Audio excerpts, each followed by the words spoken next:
Yeah, yeah, yeah. What's up? Yeah, you know how we do it. Tuesday night, pretty petty Tuesday, baby. So we work it out. We do it don't stop. That's right. Yo, too much going on. What you talking about? Yeah, too much. Yeah.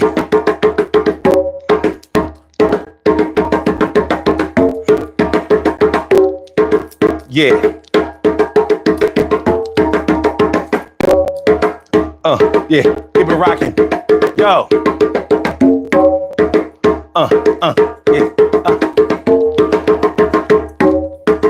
Yeah.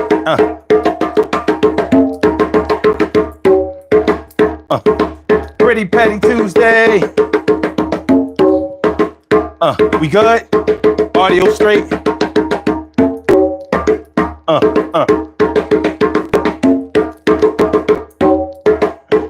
Yeah. Nothing stopping it now. Yeah. Too much going on. What y'all know?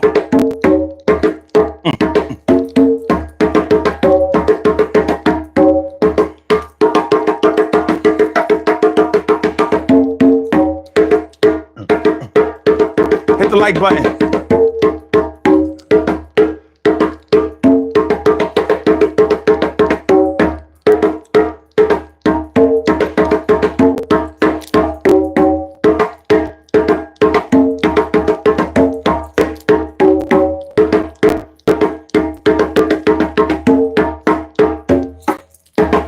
Hold up.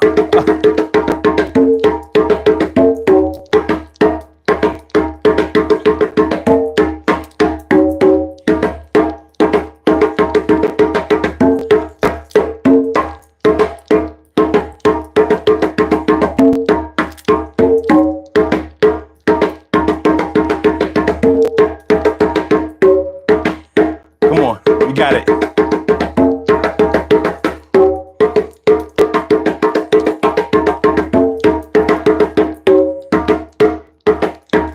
Hit the like button, y'all. Never forget that. We good?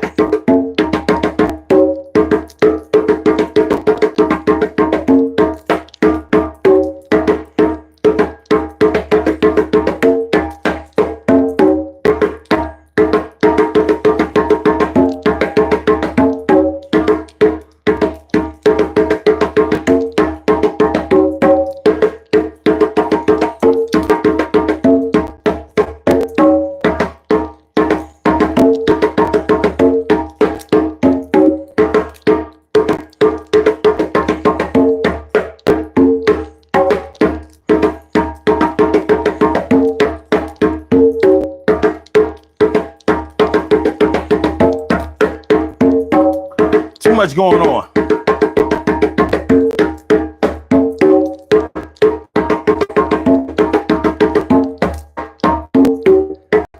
What's up, y'all? Daily go-getterism.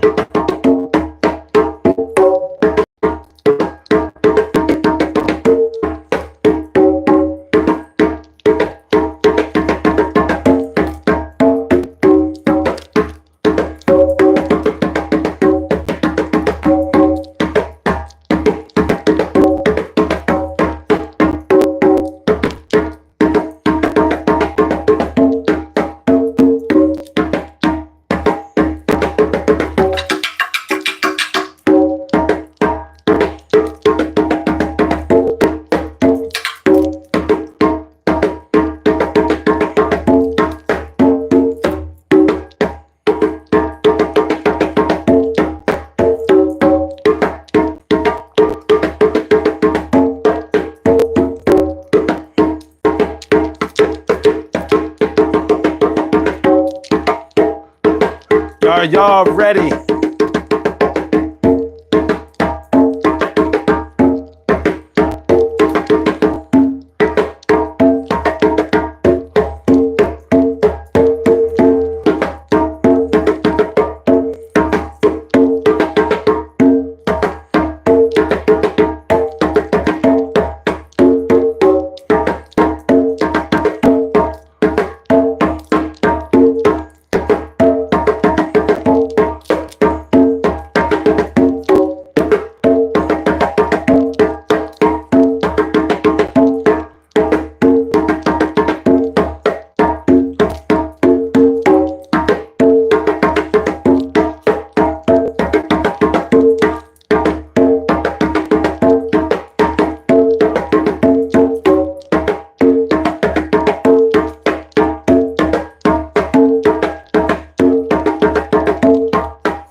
That's how we doing it. Urban Therapy with Sun 752. This your daily. It's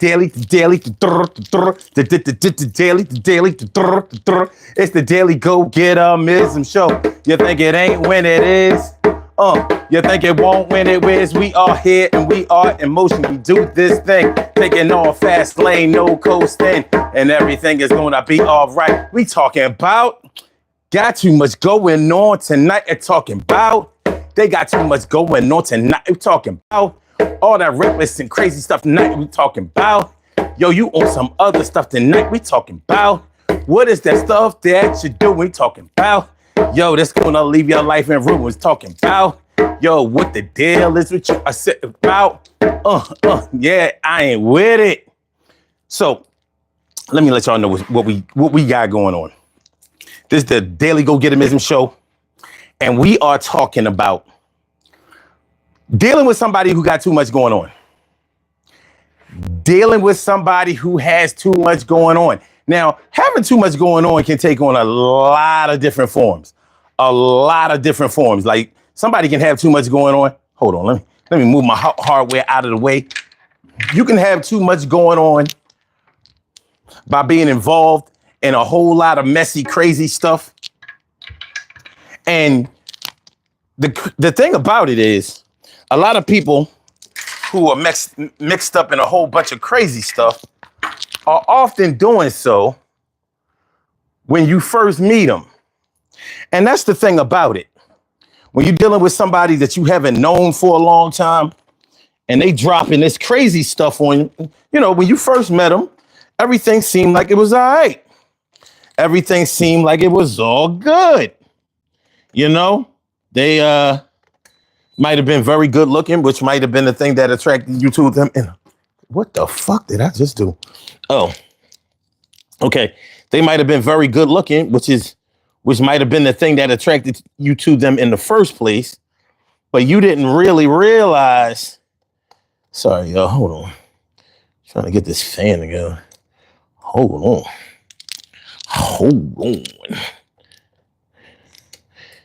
That's not how it goes. That should be okay. Maybe if I hadn't ripped it out of the wall, it might have worked a little better. Oh my God, come on.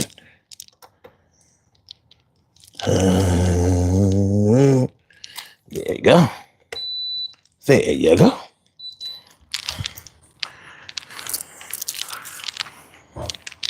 All right. Yeah, when you first met them, you didn't know they had all of this baggage. And that might be what you call having too much going on. They might have came in with a lot of baggage. You know how you first meet somebody, they're good looking, they seem like they're well turned out, maybe they seem to be smart, like they have their shit together, like they doing well in life, like they on their way up. They are leveling. But as you get to know them, you realize they came with a whole lot of stuff going on with them and not a set of instructions. They didn't come with a book of contents. They just came as they were. So you have to figure out what's going on with them on the fly. And the things that you may find out about them may be things that you're not really all that comfortable with.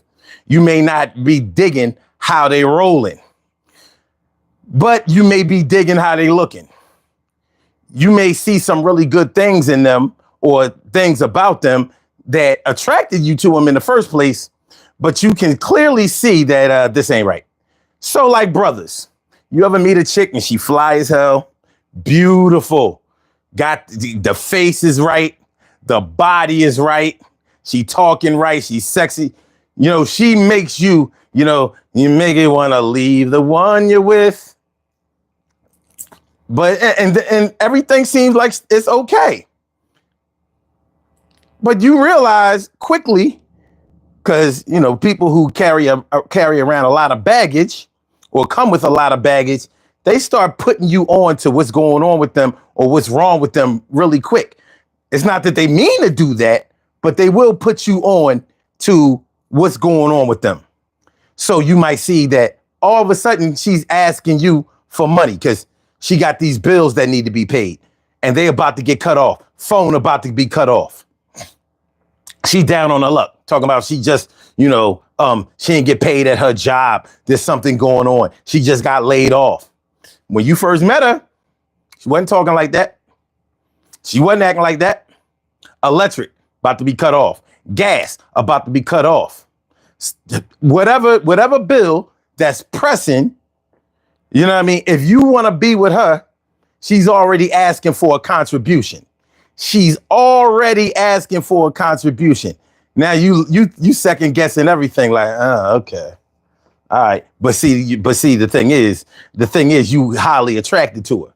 The thing is, you want to dip into the pudding. You already got your spoon ready and you ready to eat. I want some pudding, vanilla, chocolate, Jello, chocolate. So you figure, all right, she's showing up with the bills already. So, all right, you figure, all right, I mean, this ain't nothing new. I ain't tricking, but you got to pay to play. And I want to play with her. She got a digital display. And you are definitely trying to fail it. You trying to fail it, son. So break off a couple of dollars. You didn't really realize that was your initiation fee. That was your initiation fee, homie. Every time she sees you, trust me, she gonna have another jam for you to get out of. Either that, or she gonna be pressing you for something that's gonna cost money. You are not gonna see her for free. And you already paid your way. You already paid your entrance fee. But it ain't over.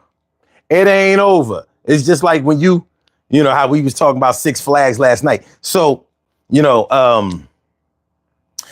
might have paid to get into Six Flags, but there are other things that you got to pay for once you get inside the amusement park. And she's your amusement park. So, yeah, you pay to get inside of her amusement park. It's nice. This is a nice park. Roller coasters, Ferris wheels, wild swings, rides that go up high, drop you down low. It's a good amusement park. But they ain't tell you about those stuffed animals that you're going to have to play the games in order to win. And you're going to lose a lot more than you win. Trying to win the big stuffed animal. So she came with a whole lot going on. Because she might have baby fathers, crazy exes, and all of that. So not only are you paying money, but you also protecting. Oh, but I mean, why wouldn't you want to protect your woman? This your new joint. If you bought something brand new out of the store, wouldn't you try to keep somebody from trying to steal it? Say if you bought a used car or used furniture, somebody either drove it or sat in it before, right? So what's the big deal? Well, the big deal is you ain't really signed up for all of that, but then again, you did. So that's what we're talking about today on the Daily Go-Getterism Show. That's what we're talking about today on the Daily Go-Getterism Show. Dealing with somebody who has too much going on. When was the last time you did it? You might be doing it right now. Because it could be your family members. It could be your friends that you grew up with. You've been dealing with them and they bullshit since you was little, since you was young. They always had some crazy shit going on. It was always some shit stirring the pot. What up, T. Carey, right? Morning, noon, and night. It's always great to have my peoples going directly into your site. And Cheryl Halsey, my girl Cheryl Halsey, West Coast, all up in the house. How you feeling, ma? Good to see me some you. And Kim's Wims. What up, Kimmy? What's good, ma? Good to see me some you without a diggy doubt. And Rana, thanks for coming through. Rana. That's what I'm talking about. Good to see you back. Good to see you on the return. Always good to see you on the return. Let me see. Hold on. What Kim talking about? Hold on. Wait a minute. Wait. Oh, okay. Okay. All right. So yeah, dealing with somebody who has too much going on. Always some shit. Always some shit. They always got some shit for you to work out or for you to help them with. And you might not be with that all the time. Ronald says, I've been missing those cow bone necklaces. Yeah, well, you know, we rock the cow, rock the cow. We rock the cow bones, baby. You know we do. You know we do. But yeah, dealing with somebody who got too much going on. And that's whether you are dealing with somebody romantically, dealing with somebody on a friend level, dealing with somebody at work. You might be at a job. You ever work at a job that got too much going on? Like everybody at the job is mad messy. You ever work at a job where everybody on the job, basically the culture of the job is messy? Dr. Darnell was good. Dr. Darnell is Shirley Cheryl, the world's most precious and greatest pearl in the world. Shirley Cheryl, the world's most precious and greatest pearl in the world. What's going on? My goodness, see me some you. Always. And Hellabird, or is that Hellbird? He said Mike Tyson. Oh my God. Whoa. Oh my God, that was funny. Hold on. Oh shit. Oh, you're killing me. You're killing me, Hellbird. Yeah, I mean, oh, one more time. I can't take it. Oh my God. Did you used to be on Def Comedy Jam? Anyway, so yeah, you ever work at a job where the culture is mad messy? Anybody here within the sound of my voice ever work at a nursing home? And I have to pick out a nursing home because nursing homes are messy, dog. Messy. You know, it's always something going. There is always some messy shit going on at nursing homes, whether it's with the nurses, the clients, or should I say the patients, the kitchen staff, administration, housekeeping. Yo, I've never known, and I mean ever, I have never known anybody who worked at a nursing home that didn't have hella crazy stories to talk about at the nursing home. And that's whether they were messy or they were just dealing with the messy staff. And when I say messy, I'm not talking about spilling coffee, peeing on the floor, changing bedpans. That's the business mess. I'm talking about the other mess where, like, you know, things like all of the employees are fucking around with each other, married, unmarried, cheating, you know, having sex at the job, getting caught, stealing from the job, getting caught, bringing people up to the job to beat up people that you have beef with at the job, shit like that. Too much going on. You work at a job that got too much going on. Like, this ain't worth the pay. The money ain't covering all of this. This is crazy. This is too crazy. Working at a job they got too much going on. Oh shit. Shirley Cheryl says, worked at a nursing home, post office, and a mental institution. Craziest jobs ever. So you know exactly what I'm talking about. Oh, yo, Souk, you're not gonna get very far here. You're not gonna get very far, you bitch ass nigga, you. Oh, you're really not gonna get very far. Oh, you poor little bitch ass. Oh, but it was nice. It was nice. So nice of you to think of me. So nice of you to think of me. But we don't, you know, naughty. We don't put monkeys in the chat. We don't make those gestures here. You know, this is a nice atmosphere, you know what I mean? It's nice. It's good. It's cordial. Nobody's mad at each other. Well, there used to be a time where, you know, some people were mad at other people, but, you know, we got it worked out. We worked it out. Maybe we had too much going on at this channel. Wow. Maybe I was the one who had too much going on. I never really thought of that. Never really thought about it. But you know, I mean, honestly, you might think there may have been times when you felt like you had too much going on. Let me ask y'all this. Be honest. Be honest. Have you ever had somebody that was attracted to you and wanted to date you, wanted to see you, and you told them no because you had too much going on at the time?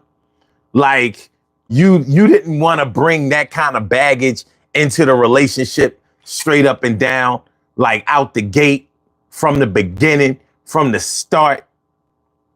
You know, have you, and there are a lot of ways that you could have had too much going on. You were the too much going on party in the relationship. So maybe you were going through some financial problems. Maybe you were still dealing with your ex, whether y'all were romantically dealing with each other or dealing with the residue of the pain of the breakup or whatever. You know what I mean? And you may just not have been in the headspace to give somebody else your undivided attention or your time. You had too much going on. You knew that if you got into a relationship right now, you were probably going to try to hold them to the standards of your past relationship, and you weren't going to be able to help doing it. You had too much going on. You know what I mean? Financial problems. Check. Mental problems. Maybe you felt like I'm not even in a good mental or emotional space right now. I'm on some crazy shit right now. I got too much going on. You don't want to fuck with me. You don't want, trust me, you think you do. You might be attracted to me or whatever, but you don't want to fuck with me. It can be you. It's not always somebody else. But you know when it is or it has been you, then you might be a little bit more understanding of somebody else that has too much going on, even if you feel like you could handle the situation and you're willing to put in the effort. But the same way that you may have told somebody, nah, I can't fuck with you right now. It's not that I don't like you. It's not that I'm not attracted to you. But trust me, you don't want none of this. You don't want none of this. Right now, I'm in a dark place. It's real dark. You know what I'm saying? It's like subterranean. It's so dark. I'm 6 feet under with the dirt, with the dirt poured on me, and I wasn't dead. I'm buried alive. That's how dark it is. That's how dark it is, yo. Kim Swim says, yes, I'm single. Wait, hold on. Kim says, yes, I'm single because I had too much going on and the relationship had to come to an end. Ooh, okay, I got you. What up, my man Troy? Trizzy, my man Troy Diesel, my man Troy Diesel. What's going on, my dude? And hold on. And Kim says, I'm not dating now because my world is chaotic and there's no room for extra foolishness. So you got too much going on and you're not ready or willing to deal with somebody else who might have too much going on or anything else going on. You're like, they gonna have to come in here correct. And you know, we probably should have a little conversation or a meeting of the minds about what coming correct means, because coming correct doesn't mean the same thing for everybody. What does coming correct mean to you?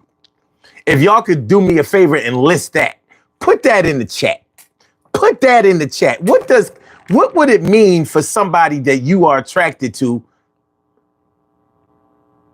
What would coming correct mean? What would they have to do in order for you to consider them to come correct?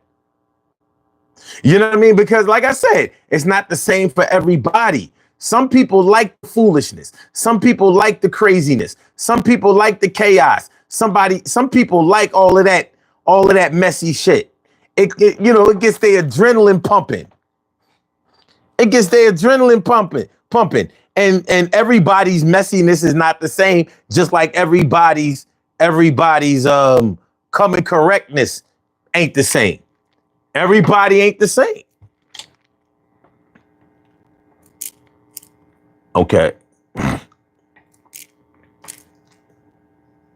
Troy says, with the American gangster Denzel Washington, my man, what up? What's up, my bro, son 752? You know what time it is. You know how we do.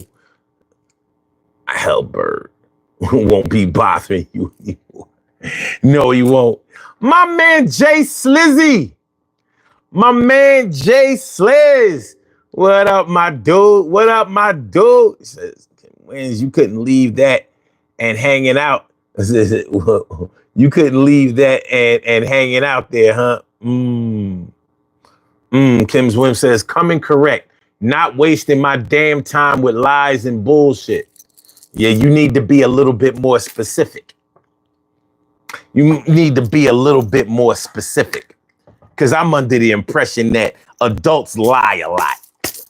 You know what I mean? They might start off lying on their way to learning how to tell the truth. Some people think that you don't really want the truth. You don't want the truth about them. The truth might not be exciting enough for you. Exciting. Girl, you knocked me out. Damn, what the fuck?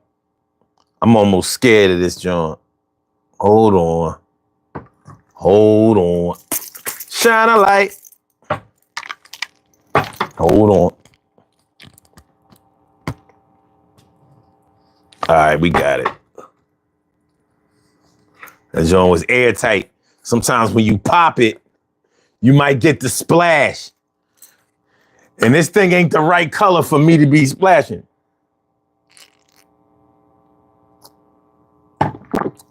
My man Oakland is in the house. What up? My man Oakland, what's good?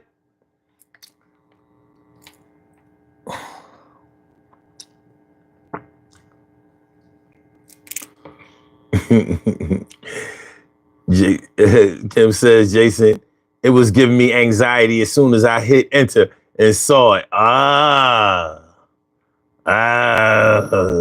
Okay, all right. Well,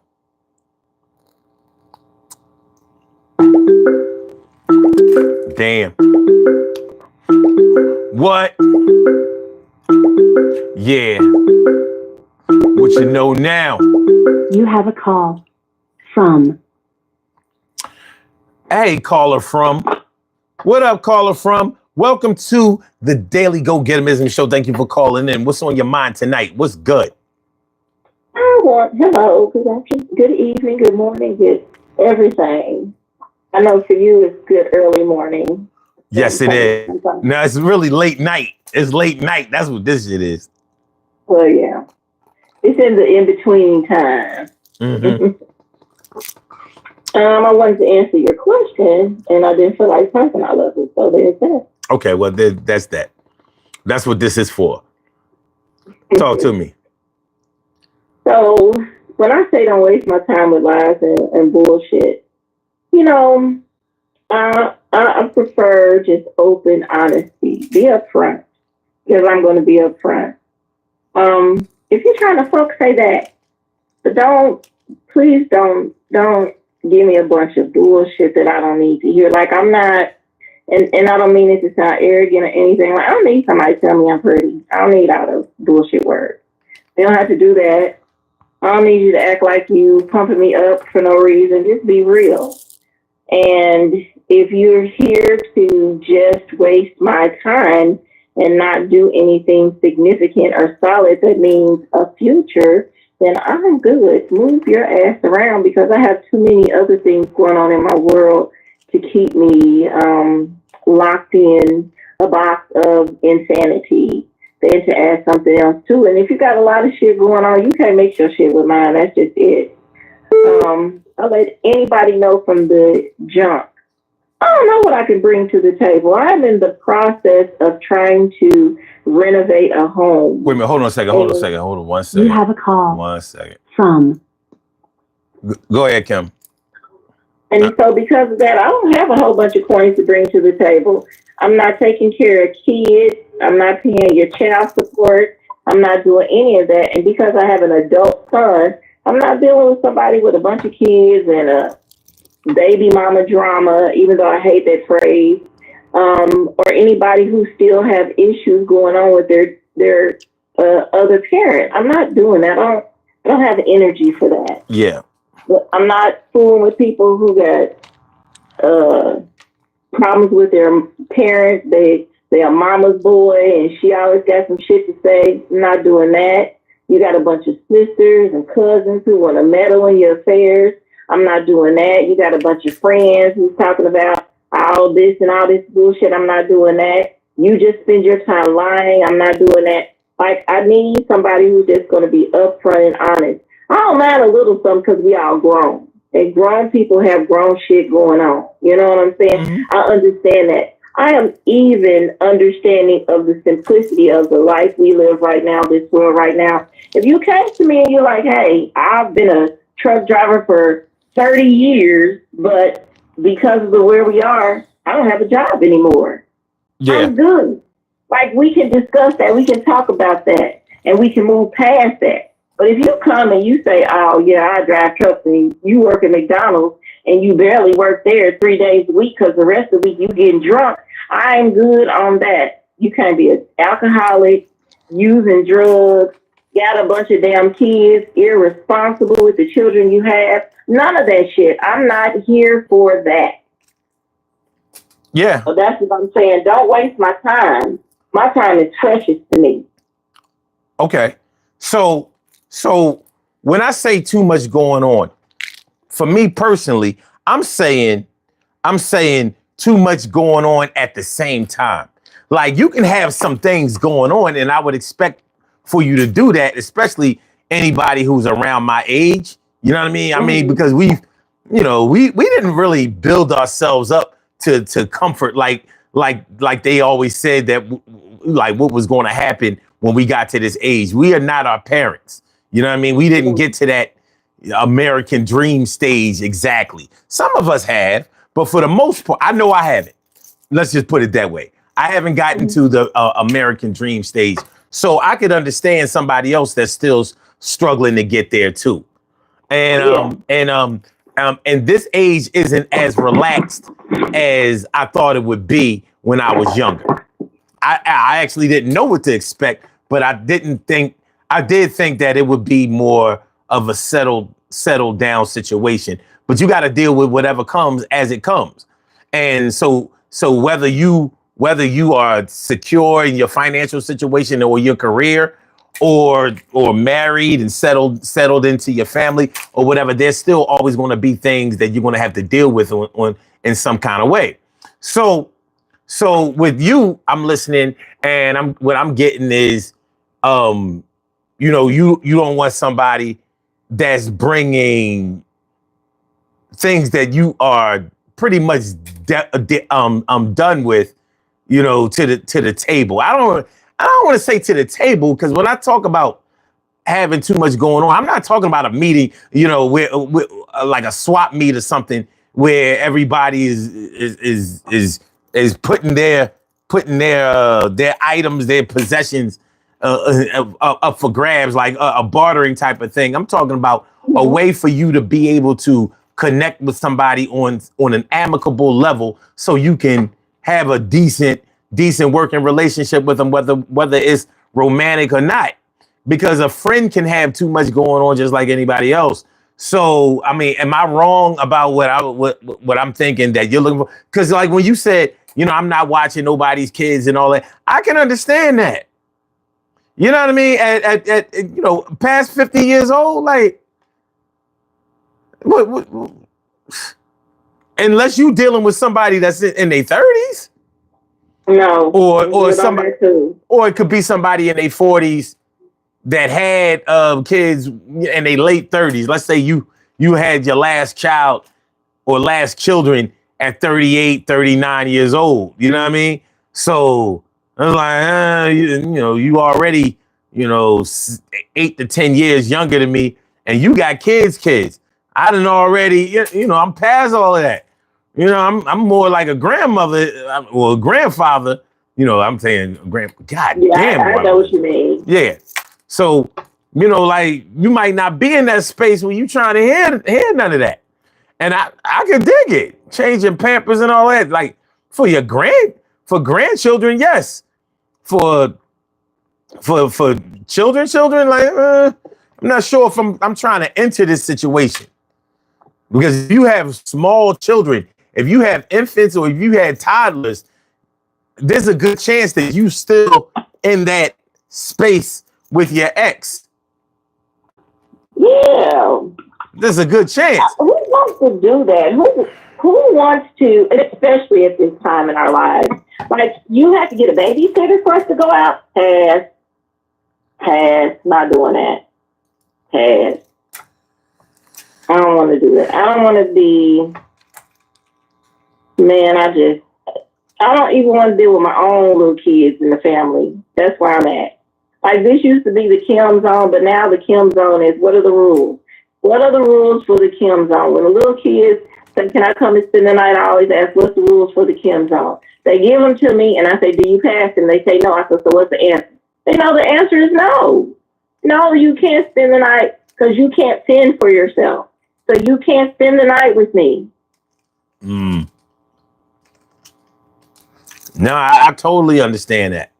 I totally understand. You know, so yeah. Now imagine dealing with somebody who has young kids and they probably are still dealing with the past relationship residue of whoever they had the kids with. You know what I mean? And who else knows what else they have going on? Who knows what else they have going on? So yeah, I mean, when the future might be uncertain, and that's okay because that's what the future is for. It's to be uncertain. We got to get to that. But when the present is uncertain, like ho. Mm-hmm. Or at least I got my pulse on this. I'm here in the present every day. I got to get to the future. I've been in the past, but today you fucking that up already. Like I don't know. I don't know if this is a good look. Like you said, for a romantic relationship, it goes for family and friends too. If you got if you're still doing shit like we're 16 in high school, I'm good. I love you. I do, but I'm out. Now, I'm not saying things don't happen that put us in that position. I'm not saying that is unwarranted, but what I'm saying is if every time I talk to you, you into it with somebody. You got to argue. I got a loved one right now. And I have to have a conversation with her on a regular basis because, bitch, why you always in an argument with some damn body? Why you always got to get your gun?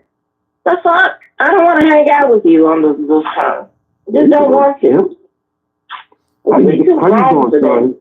Yo, what up, Trish? What's Troy? God damn, Kim. Why you gotta be a bitch with a gun? Because she is always. It's always something. Like all the time. Like how do you stay we gotta redirect. Can I just say something? We gotta redirect our conversation from last week when we talked about that other situation. How you just cut them. You love them and leave them alone. Love them and leave them alone.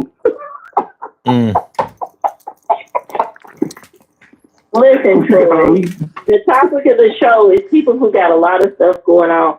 I have a lot of stuff going on for real. I am still trying to cope with the loss of my grandmother. I'm not there yet. I am not there yet. I'm dealing with what's going on. Question. What is if you believe in your faith, and what is the man up above sent you a man to cope with that situation you're going through, and because you found some type of flaw in him, and you found that he didn't meet your qualifications. One of your qualifications, you just disemboweled him, just said fuck him, instead of just sitting back saying, you know what, let's take our time. You don't think that happened? No, I believe that's happened. I believe that's happened. However, and that's the part. That's the part what I'm saying, Combs. Let me finish. Let me just finish my statement. Okay. You deserve to be cared for. You deserve to be loved. You deserve to be respected. You're not supposed to tolerate bullshit. And I agree 100%. But what I'm saying to you is that at some point in time, what you said that you believe that's happened, and then when it happened, you got rid of them, and now you got so many things underlined that you better have no fucking kids. I can't deal with that. I can't deal with this. I can't deal with that. I can't deal with this. Well, you better wait until another woman have a baby and bring the baby up until you become your mate, because you're not going to find perfection. I'm not looking for perfection, Troy. That's not about perfect. I'm realistic in understanding that, but I'm also understanding of how I am. You know, I believe I did have somebody. This was my friend for 30 years, and we finally decided to come together in a relationship, and we were good. And when I say we were good together. We were excellent together. However, when he had tragedies and shit happened, I could be his support. When I had him, he could be mine.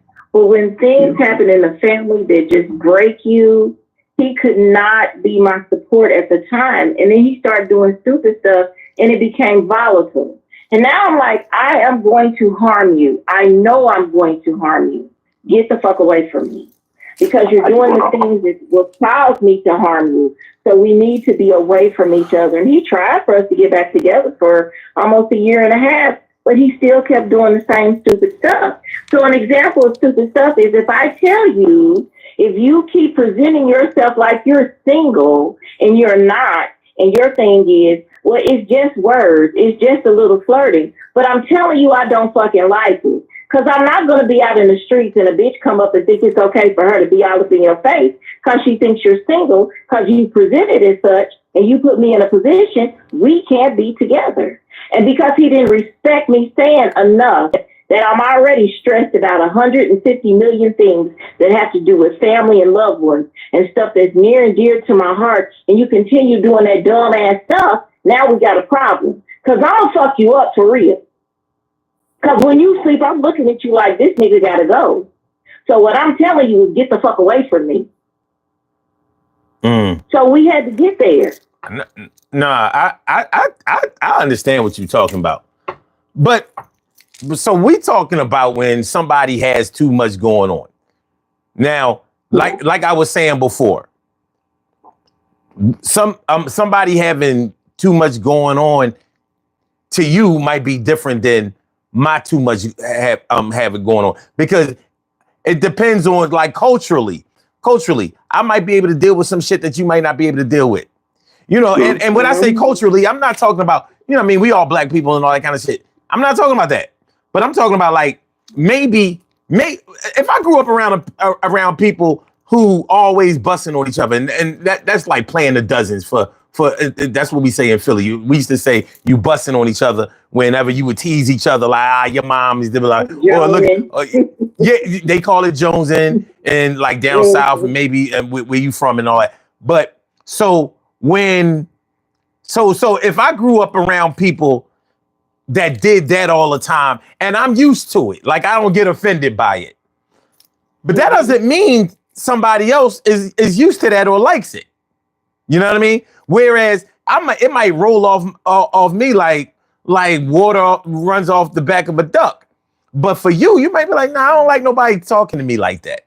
And I don't really like to play around like that, because you never know what kind of truth that they're trying to spew in the jokes. You know what I'm saying? So I could understand it. And it is an immature thing, you know, to be teasing people and all of that kind of stuff, especially when you know somebody doesn't really like that. So what I mean by cultural, like, I might have grew up around that kind of stuff and I might be cool with it, but you might not be. So if I'm doing that to you, and I already know that you've already told me, like, I don't really like that. Like, I don't mind you teasing me about little stuff, maybe every now and then or whatever. But, you know, I don't really like you poking fun at me all the time. You know, you might not be in the space to not take poking fun seriously. You understand what I mean? So that might be too much going on with you, because you're not listening. You're an overall decent person, but you don't take a person's feelings into consideration, particularly your own. You know what I'm saying? So I could understand how my having it go having too much going on might be another thing about that. I might be teasing you because I feel like you're too sensitive. So I'm trying to, tear down those walls, and I'm taking the liberty of doing that. It ain't cool to do that, but some people do that. You understand what I mean? So this, have too much going on. I mean, and that might just be one thing. It might be a heavy thing, but that's not to say that you might have some other shit going on too. Like, not only do he play too much or not take my my feelings and what I asked him to do into consideration. So not only are you inconsiderate, but you might have some other shit going on, like maybe some hygiene issues, maybe delusions of grandeur. Maybe you think that you're better than a lot of people at some things where you really have a lot of room for improvement. You know what I'm saying? Like, it could be a whole lot of, and maybe you don't like to be told about it. You know what I mean? It would be like, like I play my drums and I'm an amateur player, and me acting like, nah, I play drums better than everybody else already. And like, I believe that in my heart of hearts, and might get offended if you tell me different. Like, yo, you bugging, oh? Like, come on. Like, you never even took a lesson. I don't need no fucking lesson, man. Shit. You hear how this shit sound? I do this. So that's another way that somebody can have too much going on. Too much going on. Well, one thing I wanted to say, son, I can't deal with somebody that with today's term and their terminology that life be lifing. I can't stand that saying because there's something that's some new shit. Life should be lifing. Life has always been lifing. But when you're working on courting and you're working on a relationship, right? Your life is lifing, but when my life is lifing, you want me to interrupt my life lifing to help you with your life lifing. And just say, fuck your life lifing. No, that doesn't sound right to me. That's selfish. That's unacceptable to me. You know what I mean? Because at the end of the day, when you sit back, like, I can humbly say that I can ignore a lot of bullshit.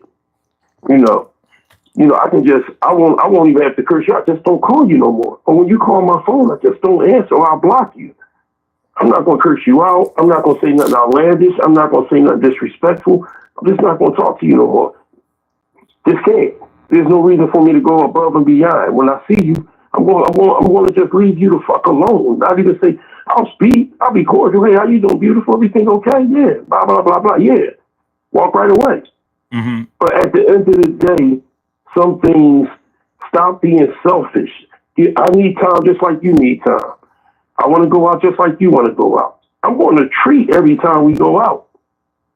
Because as a man, I respect that. I was taught that by my grandfather. But sometimes, since I'm a chef, sometimes I might want to just cook. Let me cook you something. Let me decorate a plate, make a dessert from scratch. Let me show you what I can do in this kitchen. So at the end of the day, it has nothing to do with just, I consider things to be blessings. And I consider things, and I just want, tolerating. I can tolerate a lot of bullshit from friends and family, and that's the bounce pass. I told you them alley hoops my mom gave me, that fucking alley hoop forgiving shit that she gave me that made me an all-star in the basketball game. It's a gift and a curse because I can forgive some of the shit that people might not forgive. And I can still love you for some of the shit you've done to me. But there is a breaking point at some point. There is always going to be a breaking point. And the scary part of the breaking point is you don't know where it's going to be. All and right. That's the problem. Let me ask you something, Troy.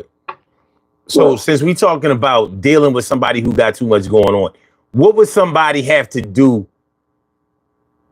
as far as what would a person have to have going on to totally turn you off?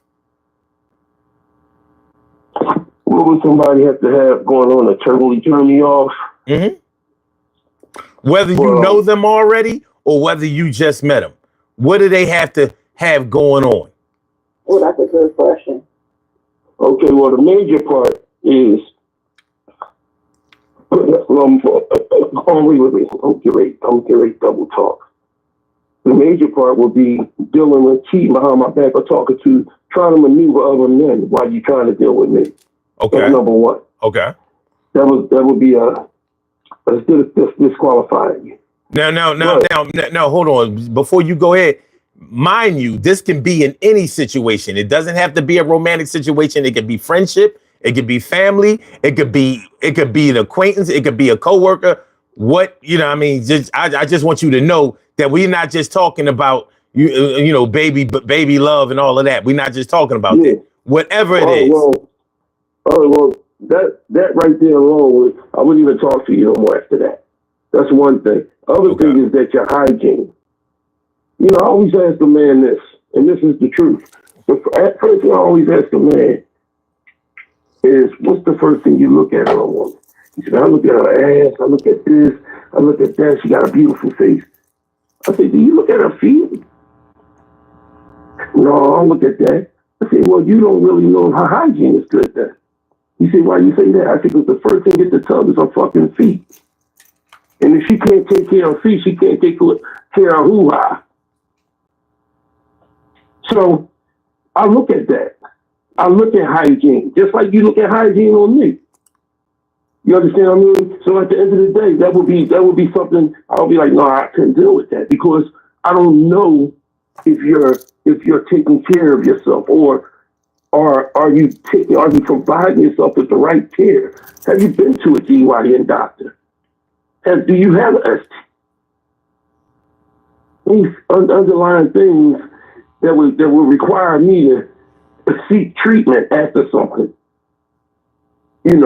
So that would be something there. Now, friendship-wise, well, let's just go. Matter of fact, let's not even go friendship-wise. Let's just go with my older brother. My older brother, who never taught me shit as a kid, right? I done got in a fight with him. I didn't give him a couple punches to the forehead, got me on the trash, bloodshot in my eye. I done lent him my 5-player CD player where he broke, and I said, you gonna pay me for it? He said, I ain't paying you shit, pussy. What you gonna do? Only reason why I didn't fuck him up because my mom was like, Troy, don't do nothing to him. I got you. And then everything, I protected him. I did all that. You know what was the breaker? My mom passing the fuck away. And the shit he did and the shit he tolerated. I just buried my cousin today, my young cousin today. He was there. Thank you. He was there, son. And when I walked in that door and he seen me, he walked the fuck out that door. And I wasn't even thinking about doing that out of respect for my cousin and my family. But if he approached me, and that was with my wife, because she was real close friends with my cousin. And if he said, I told my wife, please don't let him approach me. I don't want to talk to him. There's no reason for you to say nothing to me. I didn't see him. I seen his wife. But on all I love, he came to approach me. I wasn't on the phone tonight. But the thing is, but the thing is, you're talking about what he did. We're talking about what they have going on. Oh no, well, what he had going on. All right, well, let me redirect that. What he had going on was some underhanded shit. My mom gave my niece, his daughter, the power of attorney. And the reason, and then he signed off on it, and then my dumbass aunt got a notary public come up there to notarize this shit on a loose leaf piece of paper. Man, his daughter's a fucking pill popping bitch. So when you turn back around, his too much going on is he created that so he can underline my mom and go right to his door to steal money from my mom. Because he never worked. He haven't worked since Graduate Hospital was open. So that underhanded shit, that too much going on shit right there, that was fucked up. Okay. The too much going on shit, trying to maneuver his way and selling the house that me and my mom owned. He created too much with that. So my thing is this: my breaking point with him was my mom's death. So at the end of the day, when people, you can create too much of stuff going on within your life, and it can hinder other people or create a dislike or a hatred towards you. You know, and that's what he did. You know, I don't have too much going on, even when I'm working. Even when I'm the fuck working, because right now, I told you I'm out of work right now because of my medical issue from working, surgery I got to get. But even when I'm working, if I'm at work, son, and you call me and you say, Troy, something's going to fuck on, I'm leaving, yo, I got to go, my brother's in trouble. That's Troy. If Kim called me and she's in Philly, yo, Troy, so-and-so did this. Did you call son? No, I couldn't get in contact with son. All right, yeah, I come, y'all. I'll be right there, Kim. Where you at? That's Troy. I don't have that much going on. Whereas though, when family or people that I look out as family calls me, my life don't be life like that. No, I get it, but all right, I gotta straighten you out on what we really talking about. Straighten me out. I need you to. I got you. I'm gonna handle this. So what you got going on is really the kind of person you are. It doesn't necessarily have anything to do with what you did. It's more like your spirit. It's more like your associations. It's more of your what your modus operandi is. So okay, let me give you like an example. So let's say a woman meets a man and she's attracted to the dude. He done stepped to her, you know what I mean? He kicked that fly shit to her. And you know, he's acting like he's trying to wife her or whatever. You know, he's trying to have her in his life. Cool. Unlike a movie where handsome man, available man, you know, 100% I'm single man is dealing with beautiful woman or pretty girl, 100% single, nothing in between them or whatever going on. In real life, this nigga might be on the run. Got warrants. You know what I mean? It might be some petty warrants, but nonetheless, you know what I mean? He got court dates. Cause he been in some criminal behavior. Maybe he's trying to change his life around, get his shit together, but he ain't handle those warrants. He ain't get those bench warrants off of him. So he's kind of on the run. He can't be dealing with the cops right now. He got that going on. On top of that, he might have a baby on the way somewhere. Maybe he feels like the baby ain't his. Well, you know, like, I don't really think that I was the only man that she was dealing with, but nonetheless, she 8 months in. So he just stepped to you. He's on the run, got a baby on the way. A questionable thing where he don't even know if it's really his or not. He's already declaring that it ain't his. He's leaning more towards that. So he's going to have to get a DNA test and all of that to determine whether or not he's going to do that or not. We'll have to see. But he got that going on. So you got the law. You got an ex or somebody you was dealing with. You know what I mean? Who may or may not be pregnant. He might have some financial issues going on. The nigga might be couch hopping. He don't have a definitive residence. He dressed nice. He's dressed nice. But this nigga ain't paying rent no more. Maybe he's helping out on the rent with somewhere, but his name ain't on no lease and it ain't on no mortgage. You understand what I mean? He got a lot going on. You know, it is. And that might not be the only thing. He might have some anger management issues going on.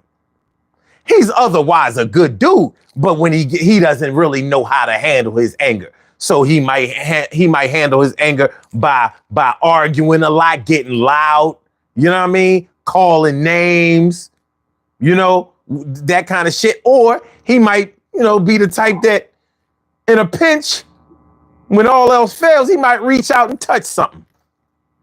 Mm-hmm. Bop! You know what I mean? So those anger issues might be tied to some other unchecked or unaddressed mental issues or emotional issues that he has going on. You know what I mean? Stemming from his family.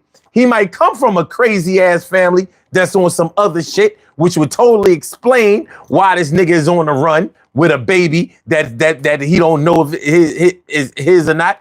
Oh, and we ain't even talk about whether he's dealing with the woman that's pregnant by him. You know what I mean? He got a lot going on.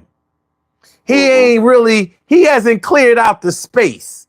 So it's not about what he did to her, to this new woman that he's trying to get with. Like, this nigga got a lot going on. Like, she would have to find a way to try to be with this motherfucker. She would have to, you know, turn a blind eye, act like she ain't here, like turn a blind eye, cover one ear at least. You know what I'm saying? In order to, she would have to be super attracted to this motherfucker. Just like, let me ask you a question. Have you ever dealt with a woman that you were so attracted to? You was mad, you was hopping for this chick like, yo, I've been wanting to bag this joint for the longest time. Oh, for the long, like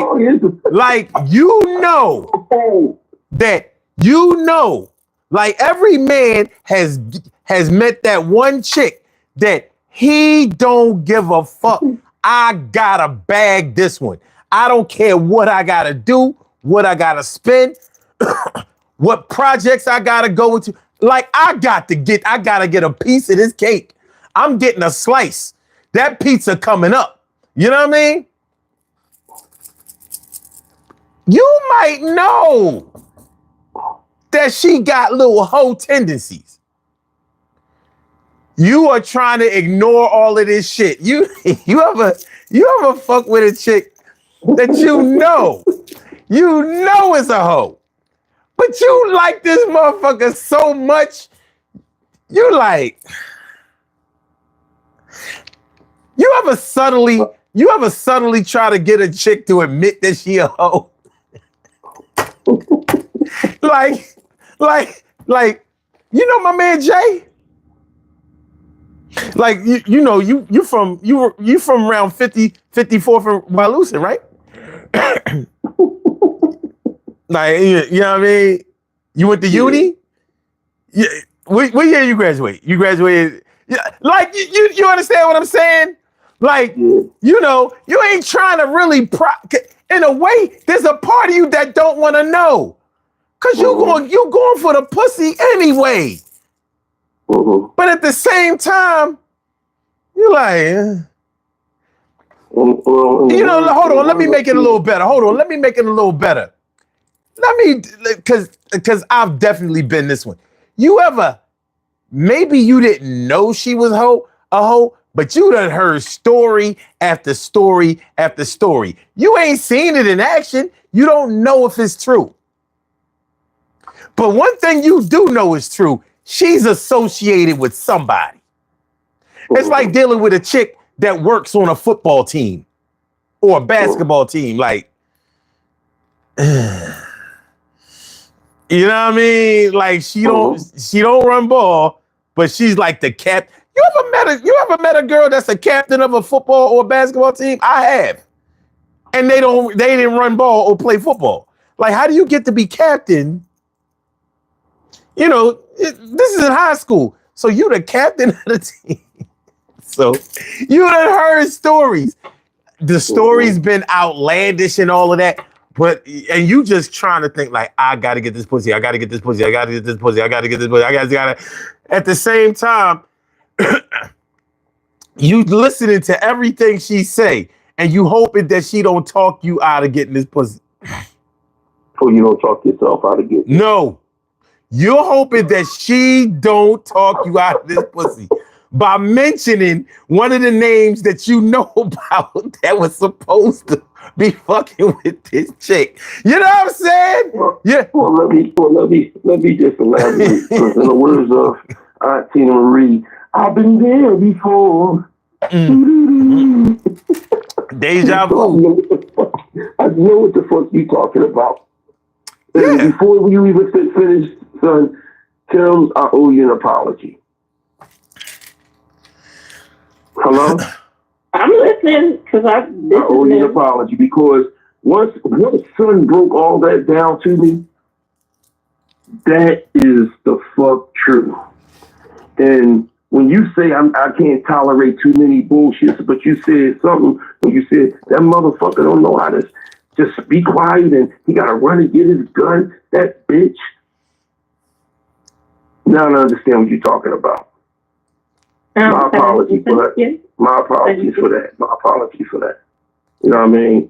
And son, thank you for giving me a beautiful synopsis and a beautiful sermon on the whore of the neighborhood and not wanting to hear anything about other motherfuckers. She's an unconfirmed hoe.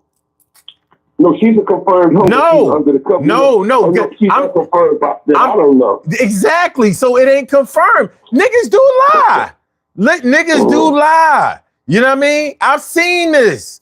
I've heard about chicks that were supposed to be these hoes. He fucked this one. And you know what? I didn't know that niggas lied until I had a boy who used to straight lie on his dick all the time. He had got in fights about it. Lying, saying he fucked. And you know, some women lie about dick that they didn't get too. I found that out the hard way. Like, you know, you used to fuck with her. I'm like, I ain't never fuck. I look like I'm lying. I'm like, so damn.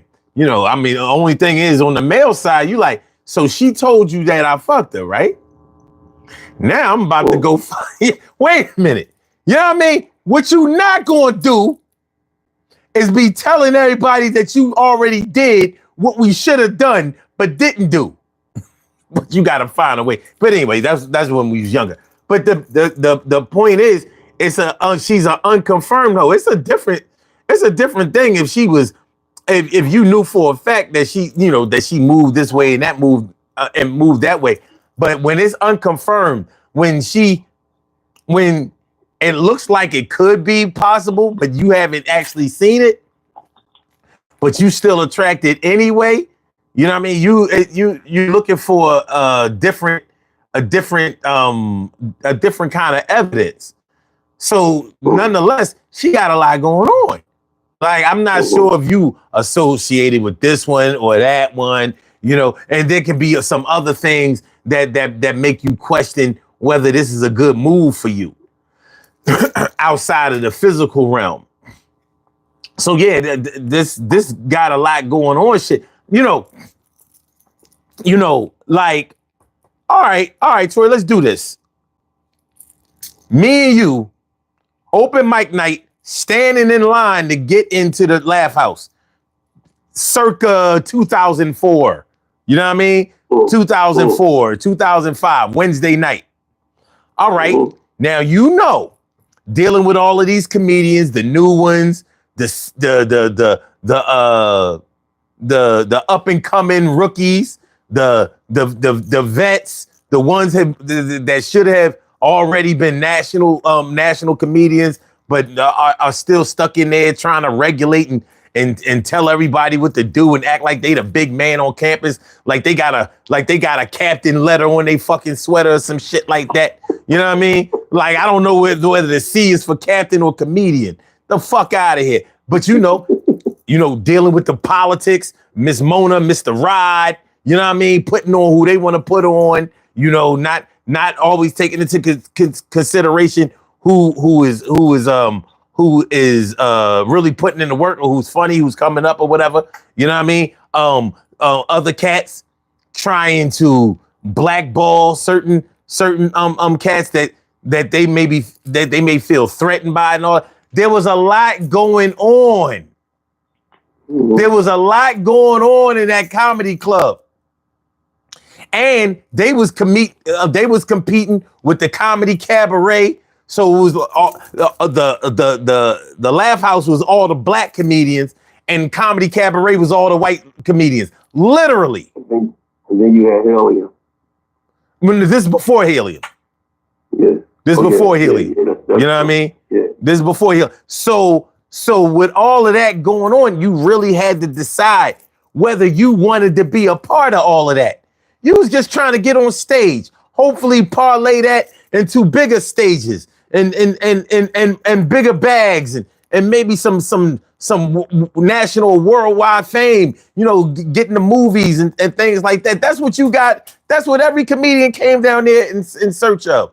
They were in search of a show business career, but they had to go through all of this other shit that didn't seem to be put together to catapult you into better career moves.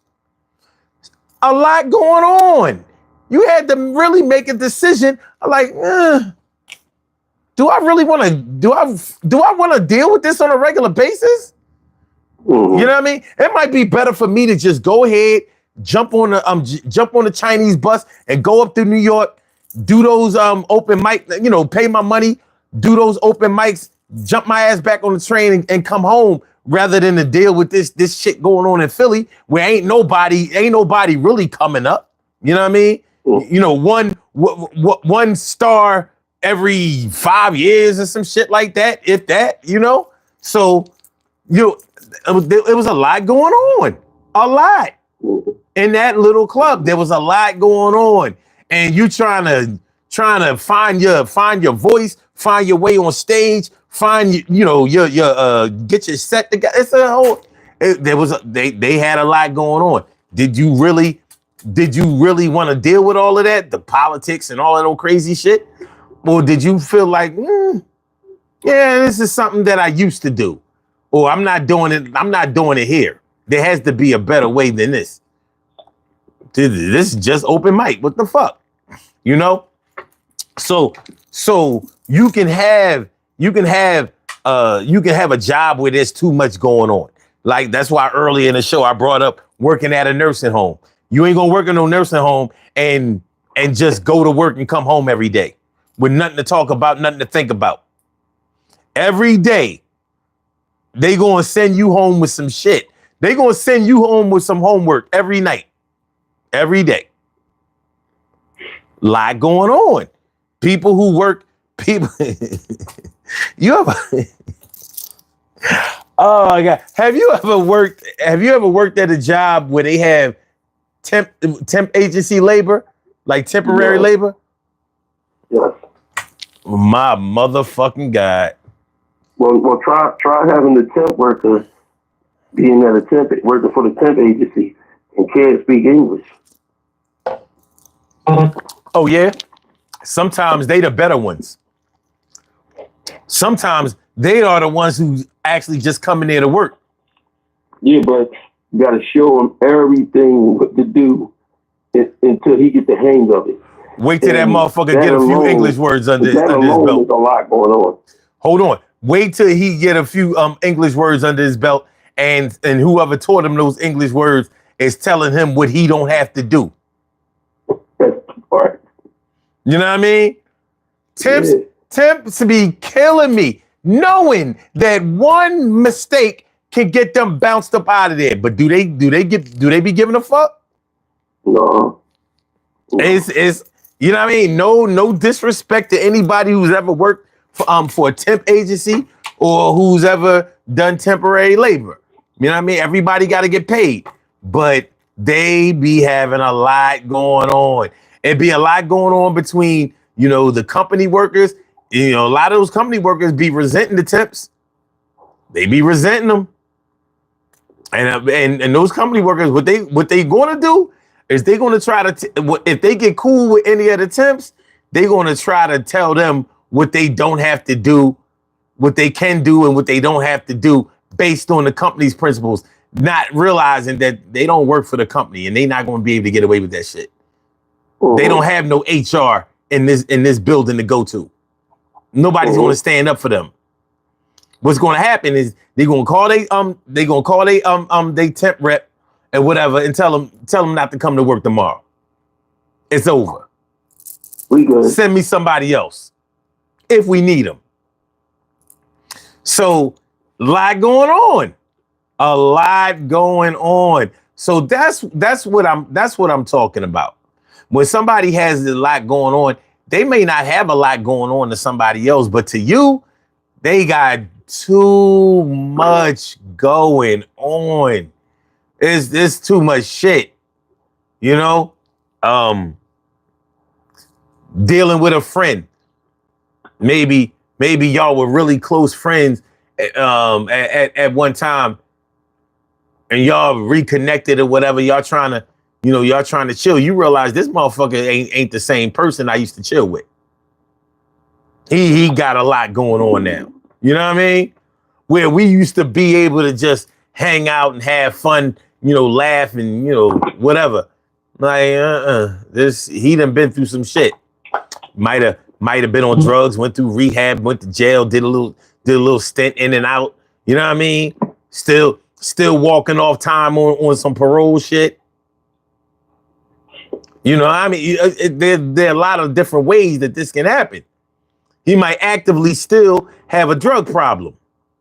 And you know how it is when you find out that somebody that you was cool with got a drug, you're like, you still getting high. Oh. You know what what type of shit come with that? Like, yo. Are you partaking in thievery? You know what I mean? Thievery, talking out the side of his mouth. You know what I'm saying? A motherfucker that's high all the time is not a motherfucker that's ever in his right mind. So they ain't saying things that normal people would say or that sober people would say. They're not acting in ways that people who are in their right mental state would say. Speaking of mental state, dealing with somebody that done fell off mentally and they fighting it. They don't see it. Crazy people don't know they crazy. They think you crazy for calling them crazy.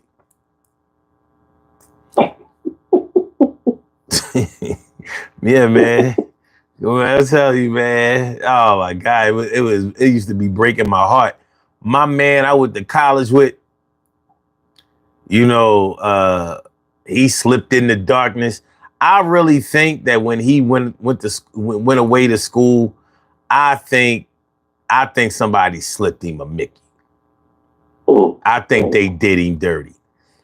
But let's say they didn't. Let's just say, because some people, we talking about a chemical imbalance when we talking about a mental illness. So if you have a chemical imbalance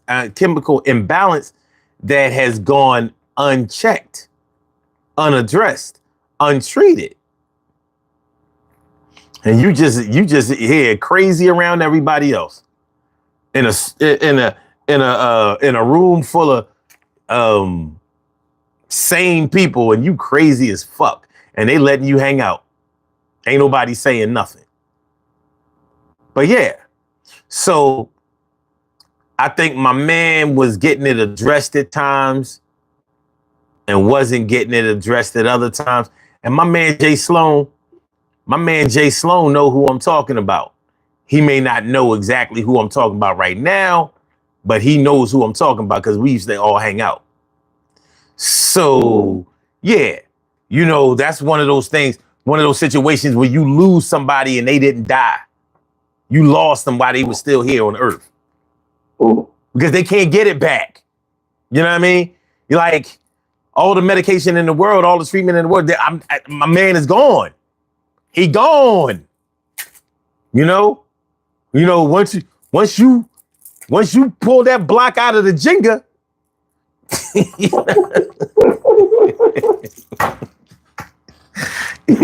you know, you pull that block out of Jenga, shit went down. You can't. And that shit go 5-star on you. All fall down. What? The long version, you know what I mean? For real. Man. So yeah. So I'm like the boy, even when I moved here, he used to, come over the crib on his way. Where did he used to be on his way to? I think he used to be on his way to treatment or counseling or whatever. I mean, he would stop by the crib. This is why I'm still drinking. So he's still drinking too, but he had a drug problem. I ain't really understand. This is my man. This is the man I used to drink with. This is the man I used to smoke with. This is the man I used to roll with. You know what I mean? Like, and you realize, like, oh no, I can't give him a drink. I can't do that. And I even took him to, he used to come over on Saturdays. And when I had a room, I used to take him to my show. Like, yeah, come to my, I take him to the room. And while I'm on stage, I'm hosting and all, I'm checking him out, making sure he's good. You know what I mean?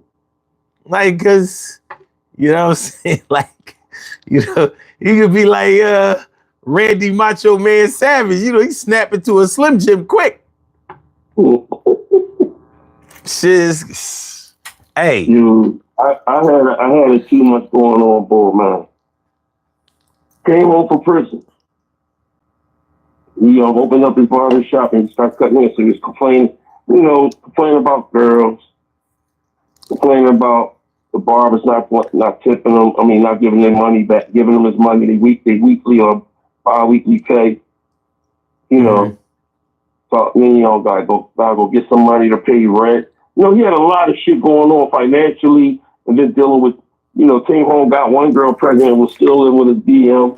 I mean, his girl and his fiance, his so-called fiance, and his 2 kids.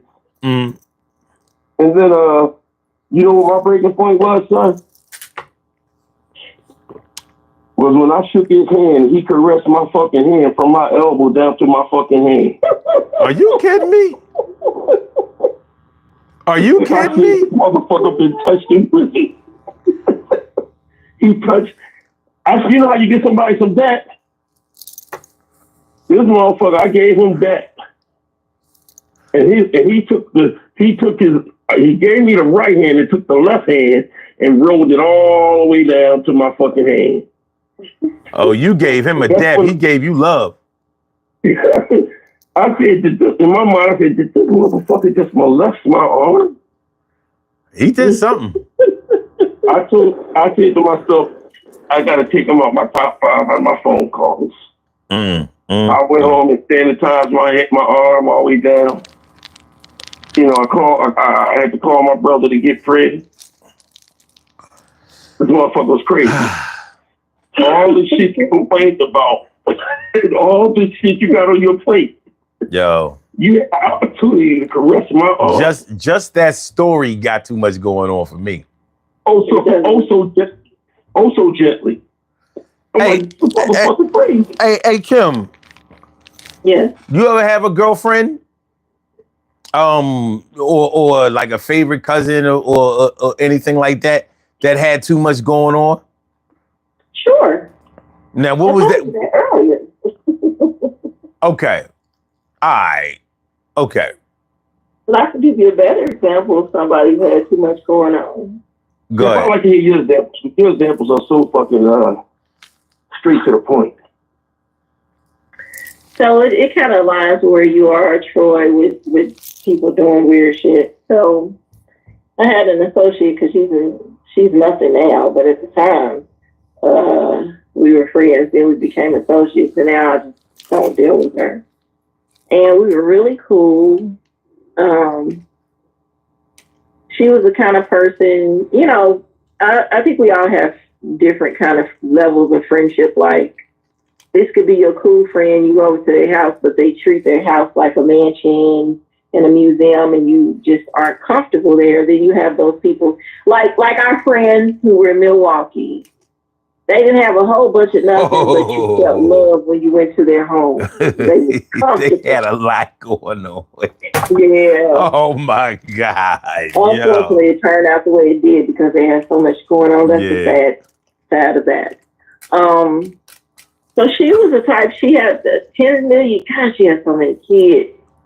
But she was, her house was comfortable. Like, I could come over her house and kick off my shoes and lay on her bed. Okay. And it was good. So one day I'm over there and I'm teaching about working remotely. She gets her first gig working remotely. So I'm up sitting on her bed. She's at her desk. And she's working, because we work in two different companies. She's working hers, I work at mine. Then all of a sudden I hear this like moaning sound. And I'm not paying attention completely. And then it's like, now I'm concentrated, like, what the fuck is going on? So I'm like, you hear that? She's like, oh, my bad. I forgot to put my earbuds back in. And I don't say anything. She goes on to tell me that she was watching porn. I'm like, that's strange. Why would you be watching porn in the middle of the work day when I'm here visiting? I let it ride. Okay, man, I'm good. She gets with this dude. She was doing this at work? Huh? She was watching porn at work? Yes. Oh, that's one of me and some type of girls. Listen, it was strange. Anyway. I would have been my baby. No, anyway. So she gets with this. Was she doing fondling? No, because we're in the same room together. She's just watching it. Oh, she just watching it. And she didn't turn that shit all the way down? No. Like, she got to hear the audio. Like, fuck all that. You know what I mean? She says she forgot to put her earphones back in. This is what she said, which I just found to be bullshit at the time. But I'm like, okay. I think I'm not going to jump to conclusion. Huh? Yes. Don't be quiet now. Oh, okay. I thought you said something else. I was letting you get it out. So, eventually she's pregnant again. This is baby number 6 or 7. I don't remember. And she's pregnant by either her dealer, because she was a weed smoker, or some other random dude. Anyway. And she's unsure who the father is. Then she gets with this guy she meets working at the Goodwill. And she's weird as fuck. Like, in all honesty, I didn't trust him. Like, this dude made me listen. That's a different story. It was so bad with him that one day at the hospital when she was delivering, one of my aunties was with us, and she's older. This guy was saying such repulsive things to me that my auntie got up and made me sit with her on a bench on the other side of her like I was 6. That's how bad it was. So she's with this guy, and he's got a friend. He introduces me to his friend, and we good. But one day, so we're all going out on the double date, and they're in the front seat, we're in the back. And these guys are giant. Like, I'm not a short woman, but I'm not extremely tall. I'm 5'6.5". And he's like 16 million feet tall. So I'm sitting behind him, and his friend is sitting behind my friend. And because we decided we're going to take one vehicle and go together and do like dummies. Any case, so I asked him, now I'm just meeting his friend. This is like the second time we've been out together. And I asked his friend, scoot your seat up a little bit. I know his legs are long, but you got to give me some room too. You can't have your seat back. And instead of him just doing that or saying, okay, he makes the comment, oh yeah, he want to rub on your pussy. So, and I'm like, that is inappropriate. And we're both embarrassed. And I look at my friend and she kind of giggles it out. Strike two. Then one day she's telling me that I guess she and this guy sit around and talk about my anatomy. But not in a negative way, in a she got did. And yeah, she does. I told her that thing be working, blah, blah, blah, blah, blah. Strike three, why the fuck are you talking to your man or whatever it is to you? Do you screw about my anatomy? Why are you comfortable with that?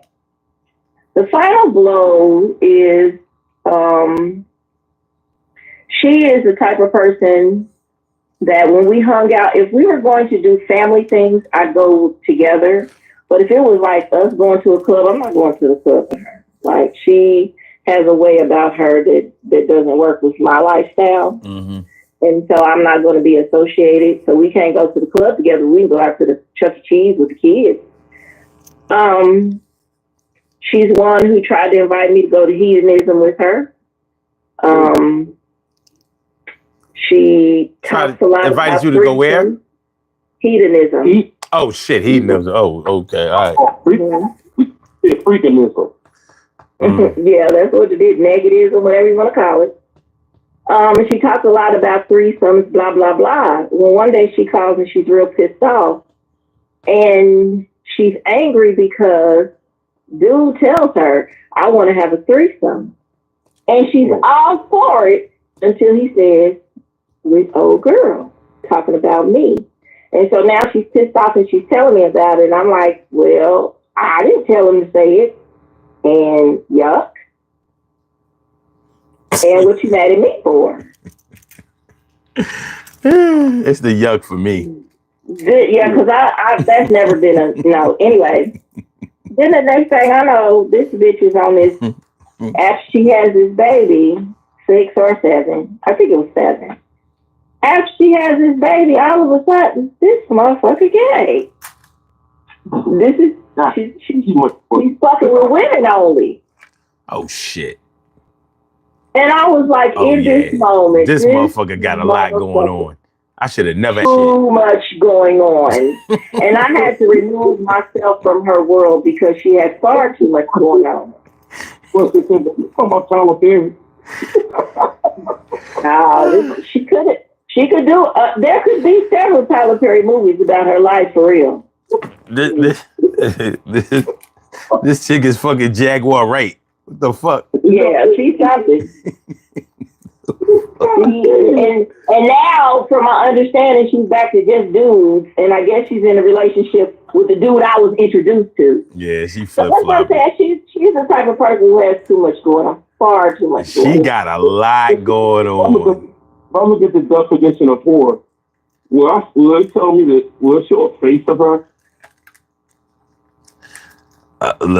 Look, man. You know, this is bigger her than father. Yeah, so I don't want to rag on her and just bring her down. I think some of that comes from childhood. I think some of that comes from having a shitty daddy, because she does. He wanted a son. He got a daughter, and he treated her as such. And he wasn't very kind to her or her mother. He called her. He told her she was a cum catcher. Damn, he called his daughter that?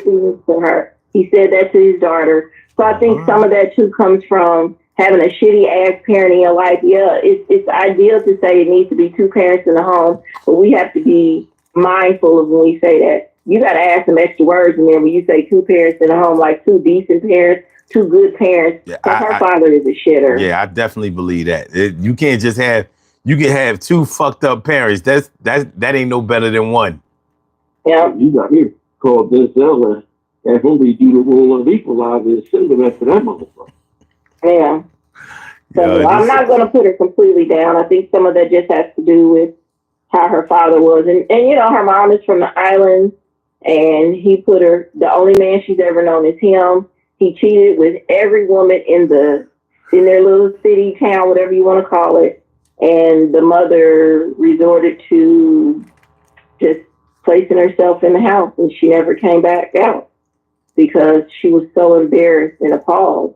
And she's from the islands, and you know that their level of commitment is different. The respect for marriage is different. And once he embarrassed her like that, she just balled up into herself, and her daughter was angry at her because she wanted her mom to fight against the dad, and the mother wasn't raised like that.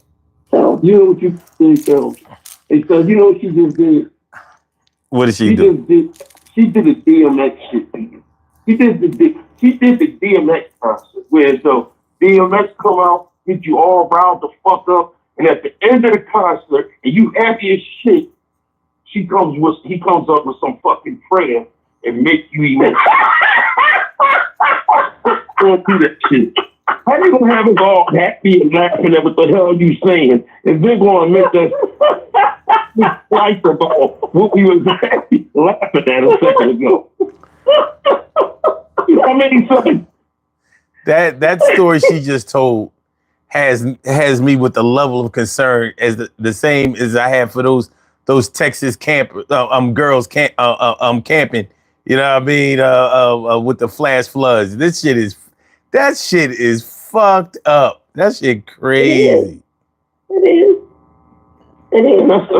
Just understanding shit like how you just do that, Kim. Shout out to the victims of the flash flood. Talk about the porno, calling her a whore. I was like, as soon as I got to the whore part, no, I can't blame her. No, the thing is, I knew it wasn't gonna go down. I knew she wasn't telling the story for that. You know what I mean? Kim don't do that. So I'm like, oh God. But I knew that shit was going to end like Law and Order SUV. SVU. My bad.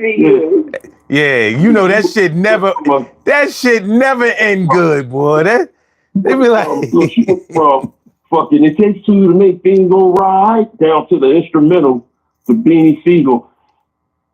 So the Beanie Siegel. I just feel it in here. Depressing and shit. But you know that's how it goes. Like, a lot of people are messed up in this world as adults, but it's not always just because they choose to be messed up. It had to start somewhere.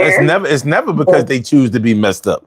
Everything has an origin, and your family has a lot to do with that shit. Now they may not be totally responsible for the decisions that you made, but your foundation is your foundation. You know what I mean? When you develop your idealism of what's right and what's wrong, it normally comes from your family structure. That's the foundation. But yeah, you know, dealing with somebody who got too much going on. Now, there's a reason I called the show "Dealing with Somebody Who Got Too Much Going On," because it's one thing to just go ahead and stop dealing with somebody, or you know, write them off, or you know, cut them off or whatever. But when you don't have that option, maybe because they're your bloodline, or maybe because they're your children, or maybe because they're your spouse, or maybe because y'all have a lot of history and you have a lot of sympathy or a lot of understanding, a lot of empathy. You know, when you're dealing with somebody that got a lot going on, maybe it's not dangerous to you, but maybe it's so concerning to you that, you know, maybe 75% of the conversations that you have are concerning this subject. You're looking for a solution because they are in crisis. And if you've ever dealt with somebody who was in crisis who didn't even know it, like dealing with a child that's a gangbanger, they don't understand that they going down that road to being killed or being in jail for the rest of their lives. They don't understand that shit. They don't seem to understand anyway. You know what I mean? Which means that now you're dealing with somebody who doesn't really understand the difference between right and wrong. And here you are feeling obligated to straighten it out. And it might not be working. It may not be work. You ever deal with somebody? Have you ever dealt with somebody that was straightened up only for you and while you are in their presence? So as soon as y'all are not in the same room or actively in front of each other, within eyesight of each other, you don't know what the fuck they going to do. Loose cannon. Loose cannon. They are a good enough person to conduct themselves like they got some sense when you're around, but only when you're around. Lie going on. Lie going on. Shout out to all of the parents that have dealt with a good kid that had ambitions of being a dope boy. Yeah. You know, I just lost a cousin who he had a lot going on at a young age, and he came back to the city that warned him, and our family is never going to be the same. It is. Man. For your family. So.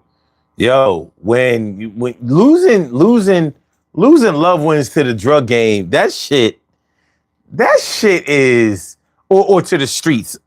Yeah, to the streets. It wasn't drugs, but it's still the street. Yeah. Losing your like when my cousin.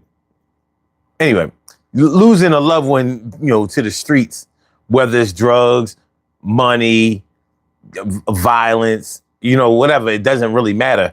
When you lose them, you lose them. And it does have an impact on you, a great impact, because now you feel an obligation to make sure that the other younger kids don't follow his example and don't martyr him. How do you keep from martyring somebody and keeping their name alive in the streets at the same time? Like in a positive way at the same time. It ain't easy. It's like dealing with somebody who committed suicide. You don't want to glorify how they went out. So you kind of have to watch the way that you conduct your rest in peace ceremonies. You understand what I mean? It's tough. It's tough. See, that's exactly why when these young boys that's out here killing people who get killed, I always feel as though when the pastor preach, he should be up front and tell them. That little pastor was a gangbanger. I know he shot a couple people because I did their funeral. And the little motherfucker, I asked him for some better weed and he gave me wretched. I think a pastor should preach like that. Then maybe you should become a pastor. I've been thinking about it, bro. You get that pastor shot dead right there from the family. You know what I mean? I don't know what your congregation gonna look like, but you can best believe after that funeral, you ain't gonna get a whole lot of bookings for funeral. Like, nah, I don't care how cheap it is. Don't let pastor do my funeral. No. Nah, pastor, we good. No, but I agree with you on that, man. I mean, I want to, son, thank you for waking me up on that shit. Because, I try my best not to, look at other people's situations, about how much they got, how much shit they got on their plate. Yeah. Because I got so much shit on my plate, and then their plate is full, and my plate is full, but yet they can call me. And I gotta leave my plate still full while I come over there and assess your shit. You know what I mean? Mm-hmm. And that was my point in the beginning, Troy. When you were saying what you were saying, that was my point in the beginning. Like, yes, I do believe God sent somebody my way and we were good, but my plate became too full and it was too heavy and he couldn't help me carry it. And I needed him to go on. Like, he had his own shit going on and it was good when it was good, but when it wasn't, I couldn't do both of our plates. Mine was so much heavier, it felt like, than his. And because of that, we had to part. Do I regret it sometimes? Yeah, a little bit. Because I do miss him. I miss our friendship. I miss our camaraderie. I miss all the things that were good about it. And I miss how we were as in a relationship.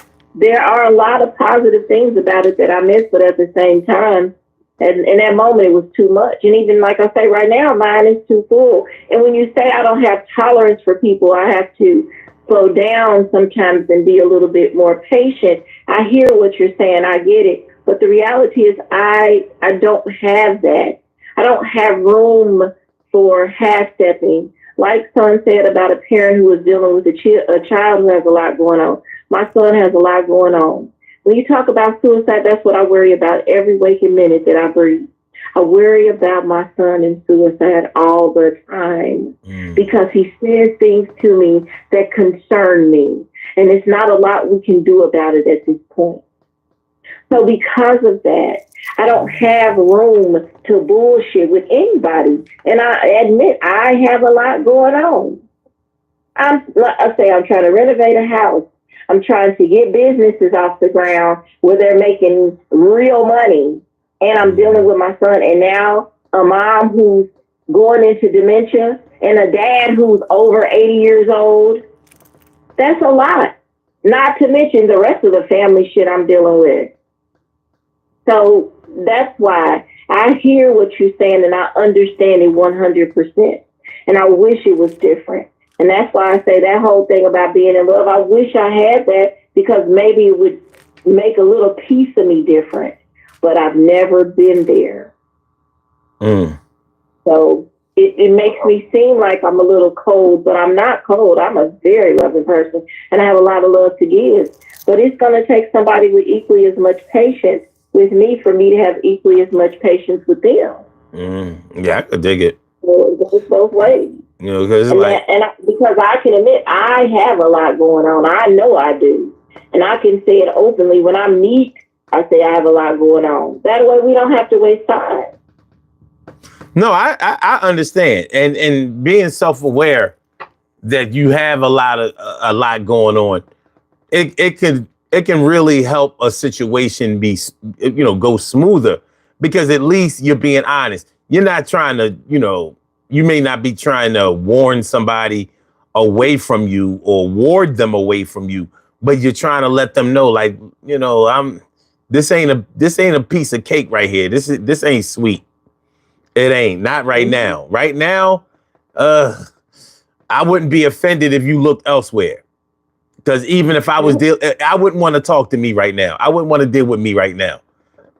I'm in a dark place, and I don't think people want to come here. So, but yeah. One we'll be doing is praying for you, Tels. And I just want you, if ever I know you listen to music a lot because your son are musicologists, pretty much.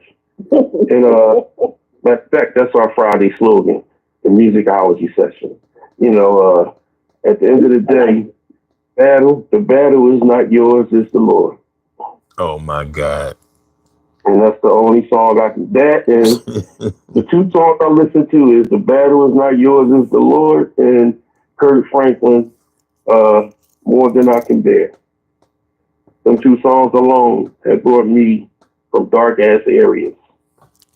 Well, to myself. Well, when you're dealing with somebody that has too much going on and you got enough going on or too much going on at the same time, unfortunately the two don't cancel each other out. They actually can feed off of each other in a negative way and make things worse. Yeah. Especially if you believe that what you got going on is what everybody else has going on, except they not saying nothing. And you can make yourself believe that. No, we all going through the same thing, but I'm just the only one that keep it real about it. Like, nobody else got it going on like that. Nobody going. No, you hear people saying nobody going through the same shit I'm going through. Nobody can't really understand me. Mm-hmm. And then you sit around and be like, you going through the same shit too? damn, yo, I didn't even know it. And you'd be shocked. You know what I mean? Because, we all as human beings got a lot on our plate.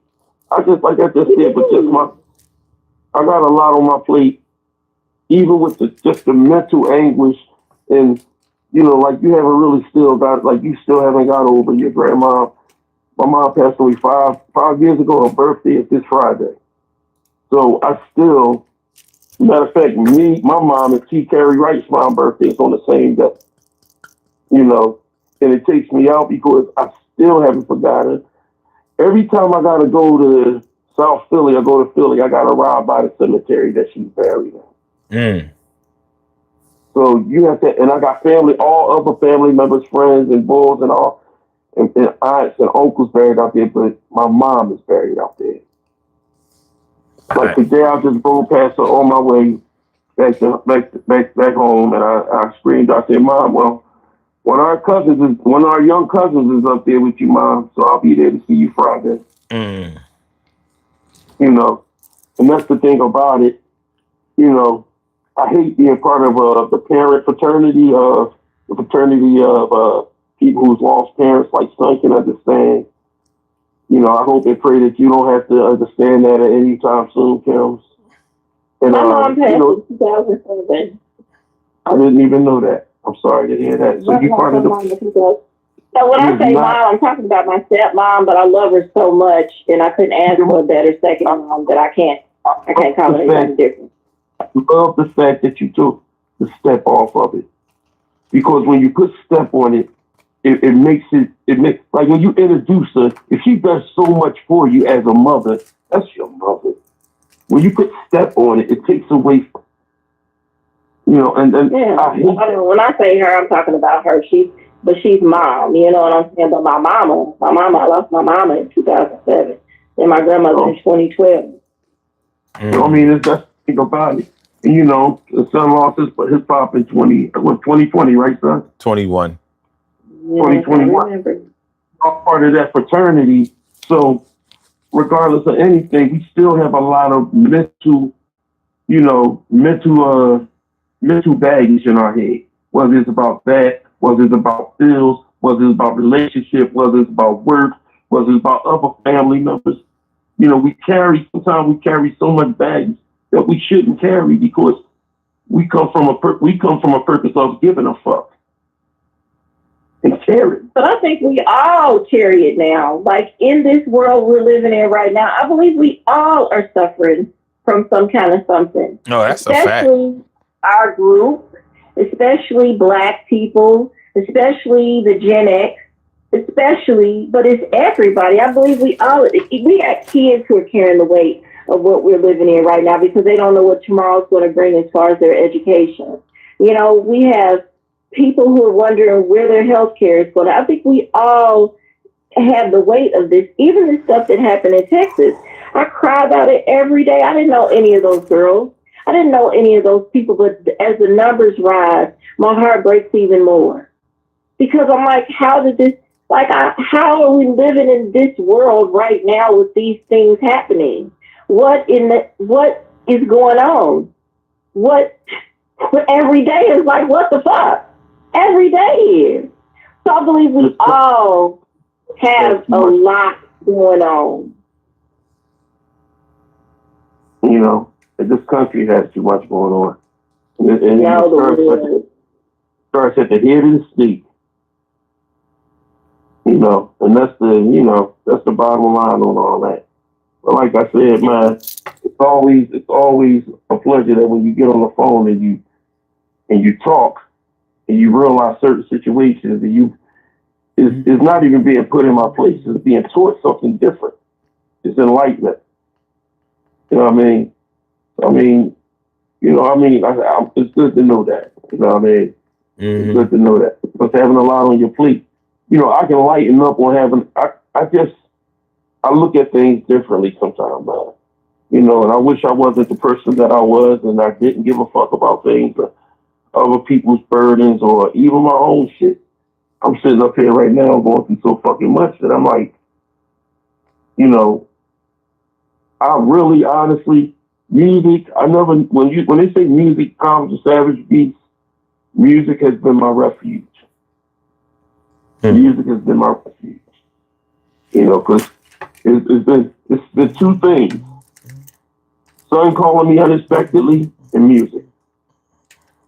Because I look at when I'm going through when my chest is so fucking tight, like it feels like it's ready to just burst, so I'm ready to have a heart attack. I turn some music on, and I'm just, if I don't get emotional, I'm cool. But even if I do, I don't give a fuck. I'm here. I'm alone. Yeah. So at the end of the day, when that pain goes, I just say, thank you so much, God. So I mean, that baggage that I carry, my mom always said, Troy, sometimes you gotta let go and let God. But being human, it's so hard to do that. Yeah, it is. It's so It hard is, to do that. And especially. I don't know of anybody that can sit back and say it's that easy. I don't even think a pastor can sit back and say it's that easy to let go and let God. Yeah, it definitely depends on the situation.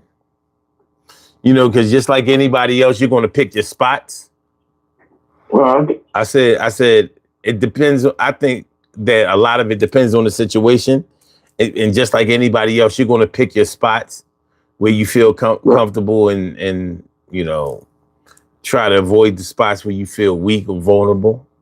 So, yeah, having too much going on when you are in a state like that, when you are in a bad emotional state, you have too much going on.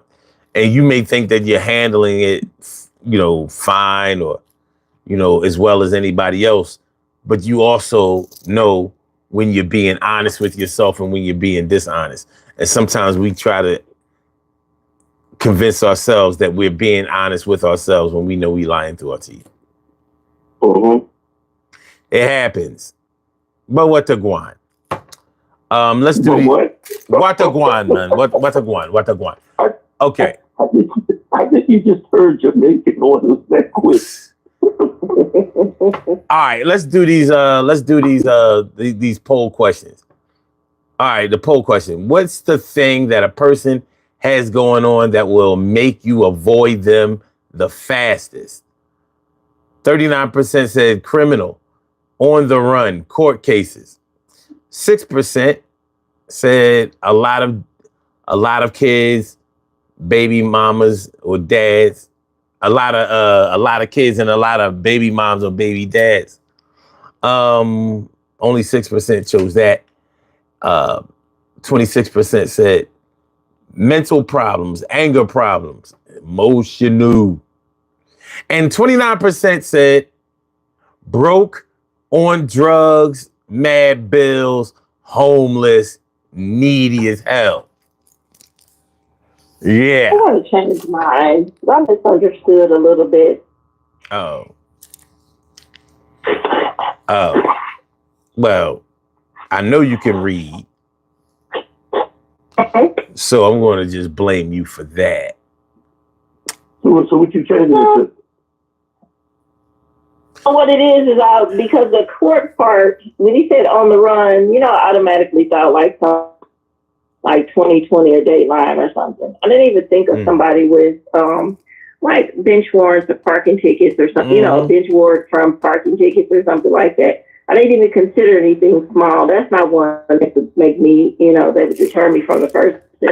I just immediately thought something negative, like something really big negative, like they shot somebody, killed somebody, touched some kids or something. They on the run, and we'll always be looking over our shoulder. I didn't even think of the other until explained it.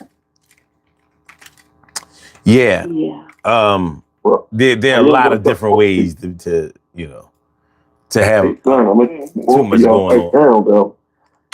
South Philly is taking that damn fucking beans rat to the next level. South Philly motherfuckers kill at will. Ain't nobody down here chill. Man. Fucking tough. Oh, did you see that video? Oh yeah, that shit was crazy. And so many people. I'm about to show you the pictures that I took tonight of that same video? Man, They take pictures of the trash every night. look, man, this shit's serious as hell. This They shit still on is. strike, but what I was talking about, Kelms, was it was from July 4th until Monday. There was 46 people shot, and 6 of them died in Philly. Just on Sunday. We've had back-to-back crimes, so I can't even. And ours is a bunch of kids. I can't say nothing. We had a man shooting twice. That was just going down there. Just on Sunday alone. If you go on, type it on YouTube and look at, say, video of shooting in South Philly, and you're gonna see the video, and you're gonna be like, "Fuck." These are not like you see these kids is not playing with cap guns. When you have the little cap guns that you put the little things in and you go pow, pow, pow. No, they got Uzis, AK-47s. Well, they're allowed to have silencers now too. Look at that trash. Yeah. Shoot off porches while kids are on the porch scrambling us for cover. One of the boys with the AK-47 is shooting with his eye, damn near with his eyes shut. How fucking long that shit is. Wait a minute. Are people putting furniture and stuff out there too? Yeah. People been dropping off whatever the fuck they feel like. And of course they're not supposed to. But who gonna check them? Who gonna stop them? We got the trash police out there. See, your ass live out in the county. That's why your ass is fucking laughing. This shit ain't funny. You know what I mean? This motherfucker done moved and shit. This shit. I can only imagine the rodents because of that. Man, it's the rodents, is unsightly as hell. Unsightly as hell. It's just this is a fucking disaster. It's when do they think this is going to come to an end? Is the question. Listen, the union ain't budging, and I understand. I understand why they not. They looking for a fair living wage. They want 8. One page, they're gonna be ordered to go back to work. They want 8.5% or some shit like that over a couple of years. And she's trying to give them some shit like over 12 years or some shit like that. And they like, no. It 12 years. It would equal out to 2% per year, a 2% wage increase, annual increase every year. Like, no, that shit is ass. But you know the fucked up part about it, son? The fucked up part about it, you was just ready to knock down almost a big portion of City to put a new basketball stadium down there for Philadelphia 76. That part. You were that fucking part. Okay. But I see why they're holding out. I see why they're holding the line. Oh, they ain't playing. They are not playing. Wait, am I right to say that, son? Yeah, no, you dead right. Listen, man, I'm not happy with Mayor Parker. I'm really trying not to tear her down because she's the first black female mayor that we've ever had, but she sucked. I'm sorry. We can't keep making excuses like that, though. We just can't. There's too many of these. I'm not. This is a whole nother story I got. Oh, I'm not gonna make no excuses for her, but somebody is this when people get in office, they forget their constituents. They forget the people. Yep. That help. That. It's after 4 o'clock. Third degree help them vote on that. Yep, and it's after 4 o'clock. Oh well, we already knew that was coming about. Okay. You gonna make it do what it do, baby. One love, y'all. We gonna do Just these create birthday a shout show out. so we can address this. Create a show so we can address this. That's all you got to do. All right, we might do it tomorrow night. I'll think about it. Yeah. Okay. All right. All right. I did have a show. Can I just say one thing? I did have a show I did. If you could impeach Donald Trump, what would you impeach him on?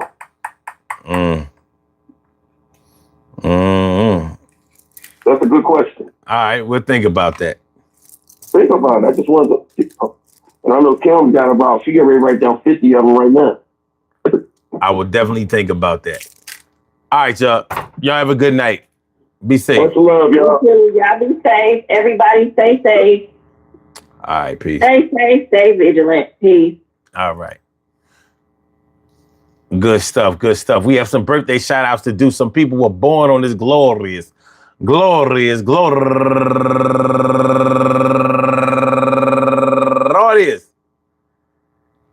July 8th, and they deserve to be acknowledged. So let's go about our business of acknowledging them, making them feel special because they are special, because they are special, because they are S-P-E-C-I-A-L. They get the R-E-S-P-E-C-T. They are S-P-E-C-I-A-L. They get the R-E-S-P-E-C-T. They are S-P-E-C-I-A-L. They get the R-E-S-P-E-C-T. They get number one out the box. My man George, no, wait a minute. This ain't right.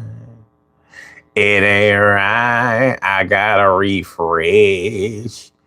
Cause it ain't right. Let me get it right. Get it right. Get it right. All right. Well, that's taking longer than I expected. Okay. All right. Oh, damn. That was right. Oh, well. All right. Number one out the box, my man George Williams. Happy birthday to you and Raisha McGee. Happy birthday, and Danielle Horton and Brownie. And also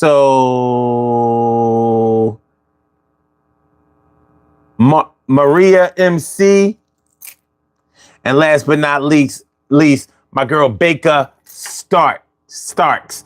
I want to say happy birthday to all of y'all. And I hope that today finds you all in good health, happiness, mind, body, soul, and spirit. And that goes out to each and every person out there born on this glorious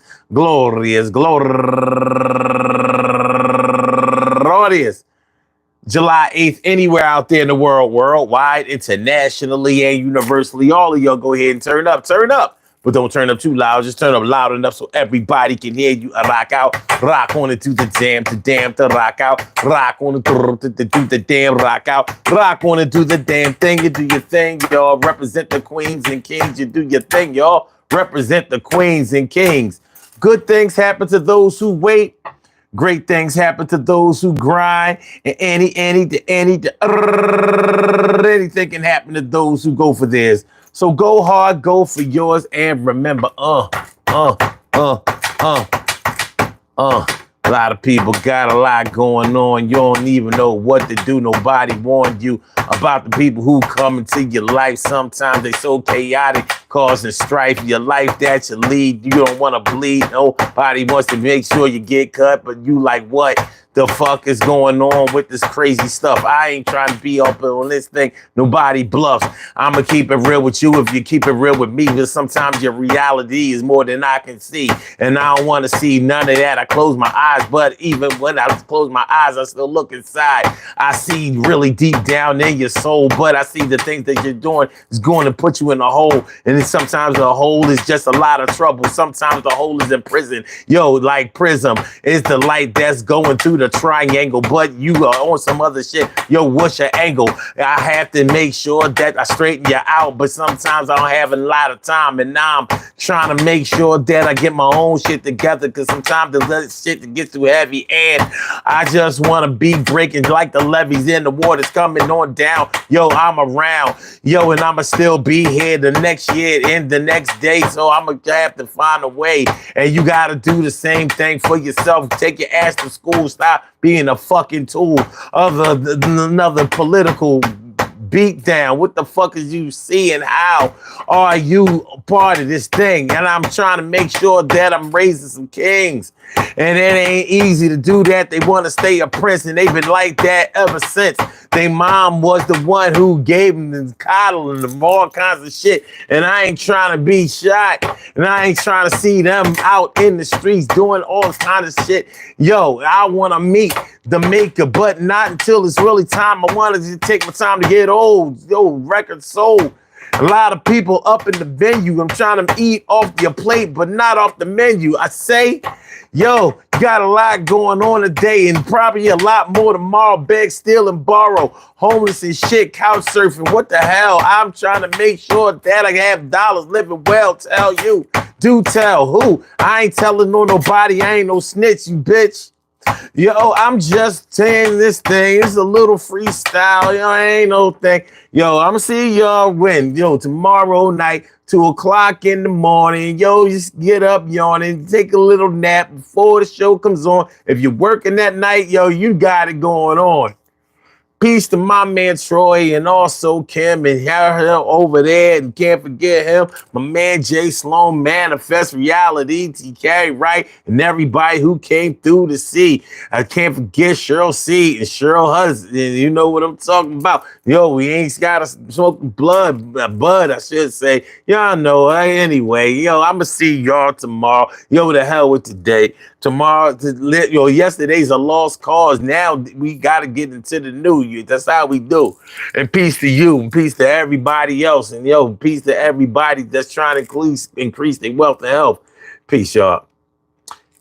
Peace to all my day ones, my everydays, and my brand news. I love y'all to death. Resuscitate y'all. I love y'all right back to life. We will be back tomorrow night,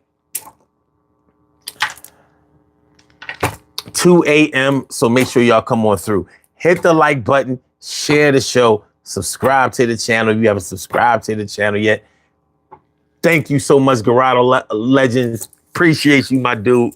Appreciate you so much. Salute and thank all of y'all, each and every last one.